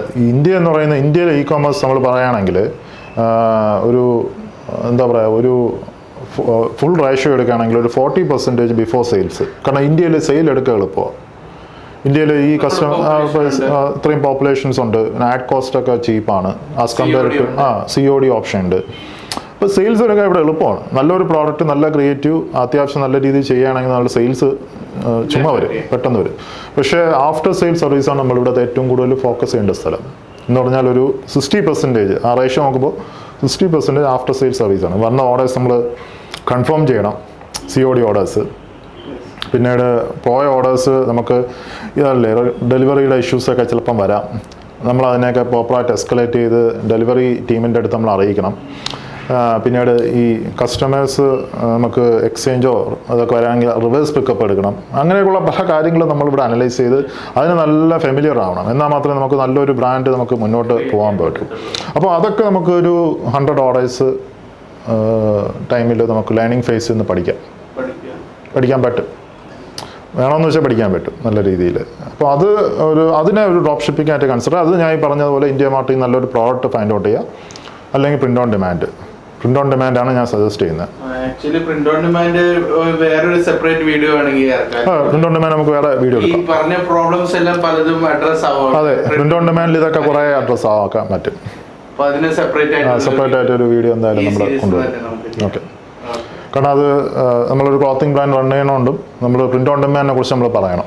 കാരണം അത് കൂടുതൽ ഞാൻ പ്രിൻ്റ് ഓൺ ഡിമാൻഡാണ് ഞാൻ കൂടുതലും ഈ ഡ്രോപ്പ് ഷിപ്പിംഗ് നിൽക്കുന്നവർക്ക് തന്നെ സജസ്റ്റ് ചെയ്യുന്നത്. കാരണം അതാണ് നമുക്ക് കുറച്ചുകൂടെ ബെറ്റർ ആയിട്ട് അവർക്ക് ഈ നമ്മൾ ഈ പറഞ്ഞ പല കാര്യങ്ങളും അതിനകത്ത് കണക്ട് ചെയ്യാൻ പറ്റും. അപ്പോൾ ഇത് 100 ഓർഡേഴ്സ് എത്തിയതിന് ശേഷം ഇവർക്ക് ഇനി അടുത്ത് ചെയ്യാൻ പറ്റുന്നതെന്ന് വെച്ചാൽ ഇവർക്ക് ബ്രാൻഡിനെ കുറിച്ച് ചിന്തിക്കാം. ഡ്രോപ്പ് ഷിപ്പിംഗ് അവിടെ വെച്ച് സ്റ്റോപ്പ് ചെയ്യാം. ബ്രാൻഡിനെ കുറിച്ച് എക്സാക്ട്ലി ചിന്തിക്കാം. ബ്രാൻഡാണ് നമ്മൾ ഈ പറഞ്ഞ കാര്യങ്ങളെല്ലാം ബിൽഡ് ചെയ്ത്. കാരണം അൾട്ടിമേറ്റ്ലി നമ്മളിത് ചെയ്യുന്ന എന്തിനാണ്, നമുക്ക് പ്രോഫിറ്റ് ആക്കണം, നമുക്ക് ബിസിനസ്സിൽ നിന്ന് പ്രോഫിറ്റ് ആക്കി നമുക്ക് ക്യാഷ് ജനറേറ്റ് ചെയ്യണം. അപ്പോൾ അത് ഒരിക്കലും നമുക്ക് കുറച്ച് റിസ്ക് ഒന്നും എടുക്കാതെ ഒരു ഇൻവെസ്റ്റ്മെൻറ്റോ ചെയ്യാതെ നമുക്ക് എടുക്കാൻ പറ്റില്ല. അത് അങ്ങനെ വരത്തില്ല. അപ്പോൾ അതിന് വേണ്ടി നമ്മൾ വർക്കൗട്ട് ചെയ്യണം. അപ്പോൾ ബ്രാൻഡിന് വേണ്ടി നമുക്ക് വർക്കൗട്ട് ചെയ്യാം. ബ്രാൻഡ് വർക്കൗട്ട് ചെയ്യണമെങ്കിൽ ഞാൻ പറയുന്ന ഒരു മിനിമം ഒരു ക്ലോത്തിങ് ബ്രാൻഡിൻ്റെയൊക്കെ ഒരു കേസാണെങ്കിൽ ഒരു മിനിമം ഒരു 5 lakhs ക്യാപിറ്റൽ വെച്ചെങ്കിലും ജസ്റ്റ് സ്റ്റാർട്ട് ചെയ്യുക. അപ്പോൾ നിങ്ങൾക്ക് ഈ ലേണിംഗ് ഫേസിൽ നിന്ന ആ ഒരു ഇത് വെച്ചിട്ട് ഒരു 5 lakhs ഇൻവെസ്റ്റ്മെൻറ്റിലൊക്കെ വെച്ച് സ്റ്റാർട്ട് ചെയ്യുക. കാരണം നിങ്ങൾക്ക് ഇത് ചെയ്യുമ്പോൾ തന്നെ നിങ്ങൾക്കറിയാം എവിടെയൊക്കെയാണ് ക്യാഷ് ഫ്ലോ പോകുന്ന സ്ഥലങ്ങൾ, നെഗറ്റീവ് വരാനുള്ള സ്ഥലങ്ങൾ എവിടെയാണ്. അപ്പോൾ അതിനെയൊക്കെ മാക്സിമം ഔട്ട്കം ചെയ്ത് മുന്നോട്ട് പോകാൻ പറ്റും. പുതിയതായിട്ട് നമുക്ക് മനസ്സിലാവുന്നത് പ്രോഫിറ്റബിലിറ്റി ഒരു മെട്രിക്സ് അല്ല അല്ലേ? നമ്മൾ പുതിയ സ്റ്റാർട്ടപ്പ് പ്രോഫിറ്റബിലിറ്റി ഇപ്പം ഞാൻ പറഞ്ഞത് നമ്മൾ ഈ 1 year ജേണി ഇല്ലേ, 1 year ജേണിയിൽ ഇപ്പം നമ്മളിപ്പോൾ ഈ 12,000 ഓർഡേഴ്സ് എടുത്ത് 20% RTOയ്ക്കകത്ത് ഒരു 1,000 rupees ഒരു ആവറേജ് ഓർഡർ വാല്യൂവിൽ പോകുന്ന ഒരു സ്റ്റോറാണെങ്കിൽ ഒരു 15 to 20% ഒക്കെ നമുക്ക് വേണമെങ്കിൽ പ്രോഫിറ്റബിൾ ആക്കാൻ പറ്റും. അത് 20% അത് ഈ ഇന്ത്യയിൽ ഞാൻ പറഞ്ഞ പോലെ പ്രോഫിറ്റബിലിറ്റി എന്ന് പറയുന്നത് നമ്മൾ ആഫ്റ്റർ സെയിൽ എത്രത്തോളം ഫോക്കസ് ചെയ്യുന്നുള്ളതാണ്. ഈ RTO എന്ന് പറയുന്നത് 20%-നകത്ത് നമ്മൾ പിടിച്ചു നിർത്തണം. അതിനൊരു എക്സാക്ട്ലി ഒരു സ്പ്രെഡ്ഷീറ്റ് ഒരു സ്ട്രക്ചർ വർക്കൗട്ട് ചെയ്തിട്ട് വേണം നമ്മൾ ഇതിനകത്ത് തുടങ്ങാൻ. ഞാൻ എൻ്റെ സ്റ്റുഡൻസിനൊക്കെ അത് കൊടുക്കുന്നുണ്ട്. എവിടെ എത്തണം, എന്തൊക്കെ നമ്മൾ പോയിന്റ് ഔട്ട് ചെയ്യണം, ഏതൊക്കെ ലെവലിൽ എവിടെ നിർത്തണം, മാർക്കറ്റിംഗ് കോസ്റ്റ് എവിടെ നിർത്തണം. അപ്പോൾ എവിടെയാണോ നമ്മൾ കൂടുതൽ ട്രെയിൻ ആവുന്നത് അത് നമ്മൾ ഫൈൻഡ് ഔട്ട് ചെയ്ത് കറക്റ്റായിട്ടൊരു ഈ ബിസിനസ്സൊക്കെ ചെയ്യുമ്പം ബുക്ക് കീപ്പറൊക്കെ നമ്മൾ കൂടെ വേണ്ടത് ഭയങ്കര ഇമ്പോർട്ടൻ്റ് ആണ്. ഓരോ ആഴ്ചയും നമ്മളുടെ എക്സ്പെൻസൊക്കെ ഡെയിലി നമ്മൾ മോണിറ്റർ ചെയ്യണം. ഓരോ ആഴ്ച നമ്മൾ ഇരുന്നത് നമ്മൾ എക്സ്പെൻസ് കംപ്ലീറ്റ് റിവ്യൂ ചെയ്യണം. കാരണം ഇതിനകത്ത് പല സ്ഥലങ്ങളിൽ ഈ പ്രോഫിറ്റ് ട്രെയിനായി പോകാനുള്ള സ്ഥലങ്ങളുണ്ട്. അവിടെയൊക്കെ ഏതൊക്കെയാണെന്ന് ഫൈൻഡ് ഔട്ട് ചെയ്ത് ആ പോർഷൻസ് ഒക്കെ നമ്മൾ ക്ലിയർ ഔട്ട് ചെയ്യണം. പക്ഷെ ബ്രാൻഡ് ഒരു ജനറേറ്റ് ചെയ്യുമ്പോൾ എന്തായാലും സ്റ്റാർട്ടിംഗ് ഒരു ഇനീഷ്യൽ ഫിക്സ്ഡ് കോസ്റ്റ് വരും. ആ ഫിക്സ്ഡ് കോസ്റ്റ് എനിക്ക് തോന്നുന്നത് കൂടുതൽ നമ്പേഴ്സ് സെയിൽ ചെയ്ത് കഴിയുമ്പോൾ ഇതെല്ലാം കുറഞ്ഞു വരുമ്പോഴത്തേക്ക് ഓട്ടോമാറ്റിക് ആയിട്ട് കുറയും. പിന്നെ തീർച്ചയായും കുറയും. കാരണം അക്വിസിഷൻ കോസ്റ്റ് കുറയുമ്പോൾ തന്നെ നല്ലൊരു ഇത് വരും. അപ്പൊ ഒരു ബെറ്റർ മെട്രിക്സ് എന്ന് പറയുന്നത് റിട്ടേണിംഗ് കസ്റ്റമേഴ്സ് ആണ്. അതെ, ബെറ്റർ റിട്ടേണിംഗ് കസ്റ്റമേഴ്സ് വരുമ്പോൾ RTO കുറയും. ഇപ്പോൾ നമ്മൾ സ്പെൻഡ് ചെയ്യുന്ന അഡ്വർടൈസ്മെന്റ് ബഡ്ജറ്റ് നമ്മൾ സ്പെൻഡ് ചെയ്തുകൊണ്ടിരിക്കുന്നത് നമുക്കൊരു 20% കുറഞ്ഞാലും നമുക്ക് നല്ലൊരു പ്രോഫിറ്റബിലിറ്റി കയറും. RTO ഈ 20% എന്ന് പറയുന്ന ഒരു 15% ആയാൽ പോലും നല്ലൊരു പ്രോഫിറ്റബിലിറ്റി നമുക്കവിടെ ഉണ്ടാവും. ഞാൻ പറയുന്നത് ഒരു വലിയ ഓർഡേഴ്സിൽ നിങ്ങളൊരു 1 ഇയർ കാൽക്കുലേറ്റ് ചെയ്യുമ്പോൾ ഒരു 10,000 12,000 ഓർഡേഴ്സിലൊക്കെ ചെയ്യുമ്പോൾ, അപ്പോൾ ഈ ലെവലിലാണ് നമ്മൾ ചിന്തിക്കുക. ഇത് ലെവലിൽ ചിന്തിച്ചാലേ ഈ ബിസിനസ് പ്രോഫിറ്റബിൾ ആവും. അങ്ങനെയാണ് ഒരു e-commerce നമുക്ക് ബിൽഡ് ചെയ്ത് D2C e-commerce ബിൽഡ് ചെയ്യാൻ. ഇതിന് നമ്മളൊരു 2-3 ഇയേഴ്സ് കൊണ്ട് നമുക്കൊരു മിനിമം ഒരു 10 CR ബിസിനസ് എങ്കിലും നമുക്ക് എത്തിക്കാം. ഒരു 50,000+ കസ്റ്റമേഴ്സ്. അപ്പോൾ ആ സമയം എത്തുമ്പോൾ തന്നെ നമുക്ക് നമ്മളെ നിന്ന് വാങ്ങാനൊക്കെ ആളുകളുണ്ടാവും. മാർക്കറ്റ് പ്ലേസിൽ നല്ലൊരു ലിസ്റ്റിംഗ് ഉണ്ട്, നമുക്ക് നല്ലൊരു മാർക്കറ്റ് പ്ലേസിൽ നല്ല ട്രാഫിക് ഉണ്ട്, നമ്മൾ ഓൺ വെബ്സൈറ്റിൽ ഇത്രയും കസ്റ്റമേഴ്സ് ഉണ്ട്. ആ കസ്റ്റമേഴ്സെല്ലാം അറ്റ്ലീസ്റ്റ് ഒരു 10-20% റിട്ടൻഷനുള്ള കസ്റ്റമേഴ്സ്. പിന്നെ അത് ആ ബിസിനസ്സിൻ്റെ വാല്യൂ ഒന്ന് ആലോചിച്ച് നോക്ക്. അപ്പോൾ അങ്ങനെ വേണം നമ്മൾ ഒരു ബ്രാൻഡ് ബിൽഡ് ചെയ്യാൻ. അങ്ങനെയാണ് ഒരു e-commerceൽ സത്യം പറഞ്ഞാൽ ഒരു പ്രോഫിറ്റബിലിറ്റി വെൽത്ത് ക്രിയേഷൻ e-commerce നമുക്ക് ബിൽഡ് ചെയ്യാൻ പറ്റുന്നത്. അല്ലാതെ ഡ്രോപ്പ് ഷിപ്പിംഗ് തുടങ്ങി നാളെ നമുക്ക് പെട്ടെന്ന് എത്താൻ പറ്റുമെന്ന് ചോദിച്ചു കഴിഞ്ഞാൽ ഇത് സിനാരിയോ ഇതാണ്. ഞാനിപ്പോൾ ഇത് കൂടുതൽ സ്ട്രെസ് ചെയ്ത് പറയുന്നത് വെച്ച് കഴിഞ്ഞാൽ ഇതാണ് എക്സാക്ട് ഫാക്റ്റ്. ഇപ്പോൾ നമ്മളിത് പലതും ട്രൈ ഔട്ട് ചെയ്ത് നമ്മളിപ്പോൾ പലതും സ്പെൻഡ് ചെയ്ത് ഇപ്പോൾ ഡ്രോപ്പ് ഷിപ്പിംഗ് തന്നെ ഞാൻ പല മെത്തേഡ്സും ട്രൈ ഔട്ട് ചെയ്ത് നോക്കിയിട്ടുണ്ട്. അപ്പോൾ ഇത് പിന്നെ നമ്മളിപ്പോൾ ഞാൻ ഏകദേശം ഒരു 3 വർഷമായിട്ട് 8 വർഷമായി e-commerceൽ നിന്ന് എനിക്ക് തോന്നിയിട്ടുള്ള ഒരു കാര്യം ഇതാണ്. കാരണം ഒരുപാട് പേരുന്ന ഡ്രോപ്പ് ഷിപ്പിംഗ് ഭയങ്കര രീതിയിൽ നമുക്ക് ചെയ്യാമെന്ന് പറഞ്ഞ് പലരും പറയുന്നുണ്ട്. ഒരുപാട് പേർക്ക് ആഗ്രഹമുണ്ട്. അപ്പോൾ ചെയ്യാൻ പറ്റും, ഇല്ല നമുക്ക് ഈ ഓർഡേഴ്സൊക്കെ എടുക്കാൻ പറ്റും. പക്ഷേ അവസാനം നിങ്ങൾ എത്തുന്ന നിങ്ങളുടെ P&L നോക്കുമ്പോൾ ഇത് നെഗറ്റീവ് ആവും. അപ്പോൾ അങ്ങനെ വന്നു കഴിഞ്ഞാൽ എന്താണ് അത്? ഇപ്പം നിങ്ങളൊരു ബിസിനസ് തുടങ്ങി അതിനകത്തൊരു കറക്റ്റായിട്ടൊരു കസ്റ്റമേഴ്സ് എല്ലാം വന്ന് നിങ്ങളെ തെറി വിളിക്കുകയാണ്. പിന്നീട് എന്താ പറയുക, നിങ്ങളുടെ ആഡ് അക്കൗണ്ട് ബ്ലോക്കായി പോവുകയാണ്. നിങ്ങൾ ഇൻവെസ്റ്റ് ചെയ്ത എമൗണ്ട് എല്ലാം നിങ്ങൾക്ക് എന്താ പറയുക കംപ്ലീറ്റ്ലി ഒരു സീറോയിലോട്ട് പോവുക, നെഗറ്റീവിലോട്ട് പോവുകയാണ്. അപ്പോൾ അങ്ങനെ വരുമ്പോൾ നിങ്ങളൊരു 50 ഓർഡേഴ്സൊക്കെ എടുക്കുമ്പോൾ തന്നെ നിങ്ങൾ ഈ ബിസിനസ് മടുത്തു. അങ്ങനെ മടുത്തു പോകേണ്ട ഒരു ബിസിനസ് അല്ല e-commerceൻ്റെ പവർ എന്ന് പറയുന്നത് ഹ്യൂജാണ്. ഹ്യൂജാണ്. നമുക്കത് എക്സ്പെക്റ്റ് ചെയ്യാൻ പോലും പറ്റാത്ത രീതിയിലുള്ള ഇതാണ്. ഇപ്പം കഴിഞ്ഞ വർഷം ഞാനൊരു മെൻറ്റർഷിപ്പ് എടുത്തു. അറിയാലോ, ഡേവിൻ്റെ മെൻറ്റർഷിപ്പ്. എന്ന് പറയുന്ന ഒരു ബ്രാൻഡുണ്ട്. വേൾഡിൽ തന്നെ ഏറ്റവും ഫേമസ് ആയിട്ടുള്ള ഒരു ക്ലോത്തിങ് ബ്രാൻഡാണ് അവർ. അപ്പോൾ അതിൻ്റെ ഒരു ഫൗണ്ടറിൻ്റെ മെൻറ്റർഷിപ്പാണ് ഞാൻ എടുത്തിട്ടുള്ളത്. അപ്പോൾ പുള്ളിയുടെയൊക്കെ മെൻറ്റർഷിപ്പിൽ പോയപ്പോഴാണ് എനിക്ക് മനസ്സിലായത് പുള്ളി ചെയ്യണതിൻ്റെ 1% പോലും നമ്മളിതുവരെ ചെയ്തിട്ടില്ല. നമ്മൾ ഒരു വർഷം ഒരു സ്റ്റോർ ബിൽഡ് ചെയ്ത് നമ്മൾ ഒരു വർഷം കൊണ്ട് ഡ്രീം ചെയ്യുന്ന എമൗണ്ടാണ് ഒരു ദിവസത്തെ റവന്യൂ. ആ ലെവലിലാണ് അവർ ചെയ്യുന്നത്. വേൾഡ് ക്ലാസ് ലെവലിലാണ് പുള്ളി ചെയ്യുന്നത്. അപ്പോൾ അപ്പോഴാണ് എനിക്ക് സത്യം പറഞ്ഞാൽ അന്നാണ് ഞാൻ ആ മെൻറ്റർഷിപ്പൊക്കെ എടുത്തതിന് ശേഷമാണ് ഞാൻ അതുവരെ ഡ്രോപ്പ് ഷിപ്പിംഗ് ചെറുതായിട്ടെങ്കിലും പ്രൊമോട്ട് ചെയ്തിട്ടുണ്ടായിരുന്നു. പക്ഷേ ഇതെടുത്തതിന് ശേഷം ഞാൻ കംപ്ലീറ്റ്ലി എല്ലായിടത്തും പറയുന്നത് നിങ്ങൾ ഡ്രോപ്പ് ഷിപ്പിംഗ് ലേണിംഗ് ഫേസ് ആയിട്ട് കൺസിഡർ ചെയ്യുക. അതിനുശേഷം ബ്രാൻഡഡ് e-commerceലോട്ട് പോകും. കാരണം ബ്രാൻഡഡ് e-commerceൻ്റെ പവർ ഞാൻ അതിനകത്ത് എനിക്ക് കാണാൻ പറ്റും. പുള്ളി ചെയ്യുന്ന ബ്രാൻഡ് അതിനകത്ത് നിൽക്കുന്ന മെൻറ്റേഴ്സ് എന്ന് പറയുന്നത് അത്യാവശ്യം ബിഗിനേഴ്സ് അല്ല, കുറച്ചുകൂടെ ഹൈ ലെവലായിട്ടുള്ള മിനിമം $1 million ക്രോസ് ചെയ്ത ബ്രാൻഡ് ഓണേഴ്സാണ് അതിനകത്തുള്ളത്. അങ്ങനെയുള്ളവർക്ക് എലിജിബിലിറ്റി കിട്ടും. ഇപ്പോൾ ഞാൻ തന്നെ എൻ്റെ ഒരു ക്ലയൻറ്റിൻ്റെ അക്കൗണ്ട് വെച്ച് എനിക്ക് എലിജിബിലിറ്റി കിട്ടിയത്. എനിക്ക് സ്റ്റോറില്ല സ്വന്തമായിട്ട്. അപ്പോൾ അങ്ങനെയാണ് ഞാൻ അതിനകത്ത് എലിജിബിലിറ്റി കയറിയത്. കാരണം എനിക്കത് എടുത്തേ പറ്റൂ എന്നുള്ള ഞാൻ ഇങ്ങനെ മെൻറ്റർഷിപ്പുകൾ ചുമ്മാ എടുക്കാറുണ്ടല്ല. കാരണം പുള്ളിയെ ഞാൻ യൂട്യൂബിൽ കണ്ട് നല്ല രീതിയിൽ ഞാൻ പുള്ളിയെ ഫോളോ ചെയ്യുന്നുണ്ടായിരുന്നു. പുള്ളിയുടെ എല്ലാ വീഡിയോസും ഞാൻ 1-2 പ്രാവശ്യം ഇരുന്ന് കാണും. അപ്പോൾ ഒരു മെൻറ്റർഷിപ്പ് കഴിഞ്ഞ ഒരു ബ്ലാക്ക് ഫ്രൈഡേക്ക് പുള്ളി ഒരു ഓഫറിൽ കൊടുത്ത സമയത്താണ് ഞാൻ എടുത്തത്. അത് ഭയങ്കര എന്താ പറയുക നല്ലൊരു ഐ ഓപ്പണിംഗ് ആയിരുന്നു എനിക്ക്. അത് കഴിഞ്ഞാണ് ഞാൻ മില്ലർ കട്ടിലോട്ട് പ്ലാൻ ചെയ്തത്. കാരണം നമുക്കത് ആ മെൻറ്റർഷിപ്പ് നിൽക്കുമ്പോൾ നമ്മൾ ഇത്രയും പൈസ എടുത്ത സാധനം അതിനകത്ത് നിൽക്കണമെങ്കിൽ അതിനകത്ത് പറയുന്ന കാര്യം നമുക്ക് ഇംപ്ലിമെൻ്റ് ചെയ്ത് നോക്കണം. അത് ഇന്ത്യയല്ല പുറത്തല്ല എവിടെയാണെങ്കിലും. കാരണം അതെന്നാലേ നമുക്ക് ആ ടൈം യൂട്ടിലൈസ് ചെയ്യാൻ പറ്റും. അവർക്ക് കൊടുക്കുന്ന എമൗണ്ട് നമ്മൾ ജസ്റ്റ് നോക്കി മാത്രം ഇരുന്നിട്ട് കാര്യമില്ല, നമ്മൾ ട്രൈ ഔട്ട് ചെയ്യണ്ടേ. പിന്നെ അത് മാത്രമല്ല എൻ്റെ ഒരു കമ്മ്യൂണിറ്റി ഉണ്ട്, അവർക്കും അത് കുറച്ചുകൂടെ എനിക്ക് ഹെൽപ്പ് ചെയ്യാൻ പറ്റുന്ന രീതിയിൽ എനിക്കത് പറഞ്ഞു കൊടുക്കണം. അപ്പോൾ അത് ആ ഒരു രീതിയിലാണ് ഞാൻ അതൊരു എന്താ പറയുക, ഒരു ബ്രാൻഡഡ് ഇ കോമേഴ്സ്. അതുകൊണ്ടാണ് ഞാൻ ഈ ബ്രാൻഡഡ് ഇ കോമേഴ്സ് ഇത്രയും സ്ട്രെസ് ചെയ്ത് പറയുന്നത്. കാരണം ആ ബ്രാൻഡഡ് ഇ കോമേഴ്സിന്, DTC ഇ കോമേഴ്സിന് ഹ്യൂജ് പവറാണ്. അത് നമ്മൾ അനലൈസ് ചെയ്യണം. നമ്മളത് വെറുതെ ഈ ഡ്രോപ്പ് ഷിപ്പിംഗ് ഒക്കെ ചെയ്ത് നിങ്ങൾ ആ ഇൻട്രസ്റ്റ് പോയി അത് വെറുതെ അത് കൊണ്ട് കളയല്ലേ. അത് ഡേവിന്റെ ബ്രാൻഡ് പുള്ളി വിൽക്കുന്നത്, പുള്ളിക്ക് കുറെ കോപ്പി ക്യാറ്റ്സ് ഉണ്ട്, ഇഷ്ടം പോലെ ഉണ്ട്. ഡേവ് പുള്ളിയുടെ ബ്രാൻഡ് ഭയങ്കര സ്ട്രോങ് ആയതുകൊണ്ട് പുള്ളി 10 റേറ്റ് വേൾഡ് വൈഡ് ഇപ്പോൾ റിക്കഗ്നൈസ് ബ്രാൻഡായി പുള്ളിയുടെ ബ്രാൻഡ്. ഇപ്പോൾ പുള്ളി തന്നെ ഫ്രണ്ട് നിന്ന് അതിനെ ഒരു പേഴ്സണൽ ബ്രാൻഡ് ചെയ്യുക. അപ്പോൾ അത് തന്നെ ഏറ്റവും വലിയൊരു സംഭവമാണ്. അപ്പോൾ എന്താ പറയുക, അപ്പോൾ അത് ആ ഒരു ലെവലിലൊക്കെ എത്താൻ പറ്റും. മറ്റേ ഇപ്പോൾ ഒരാൾക്ക് ചെയ്യാൻ പറ്റും, വേറൊരു മനുഷ്യന് ചെയ്യാൻ പറ്റുന്നതാണ്. അപ്പോൾ അത്രയും പോസിബിലിറ്റി ഉള്ള ഒരു സംഭവമാണ് ഇ കോമേഴ്സ് എന്ന് പറയുന്നത്, DTC ഇ കോമേഴ്സ് എന്ന് പറയുന്നത്. അപ്പോൾ അത് നമ്മൾ ഈ ഡ്രോപ്പ് ഷിപ്പിങ്ങിൻ്റെ കോൺസെപ്റ്റിൽ നിങ്ങൾക്ക് പഠിച്ചതിന് ശേഷം ഇത് ട്രൈ ഔട്ട് ചെയ്യണം എന്നുള്ളതാണെന്ന് പറയുന്നത്.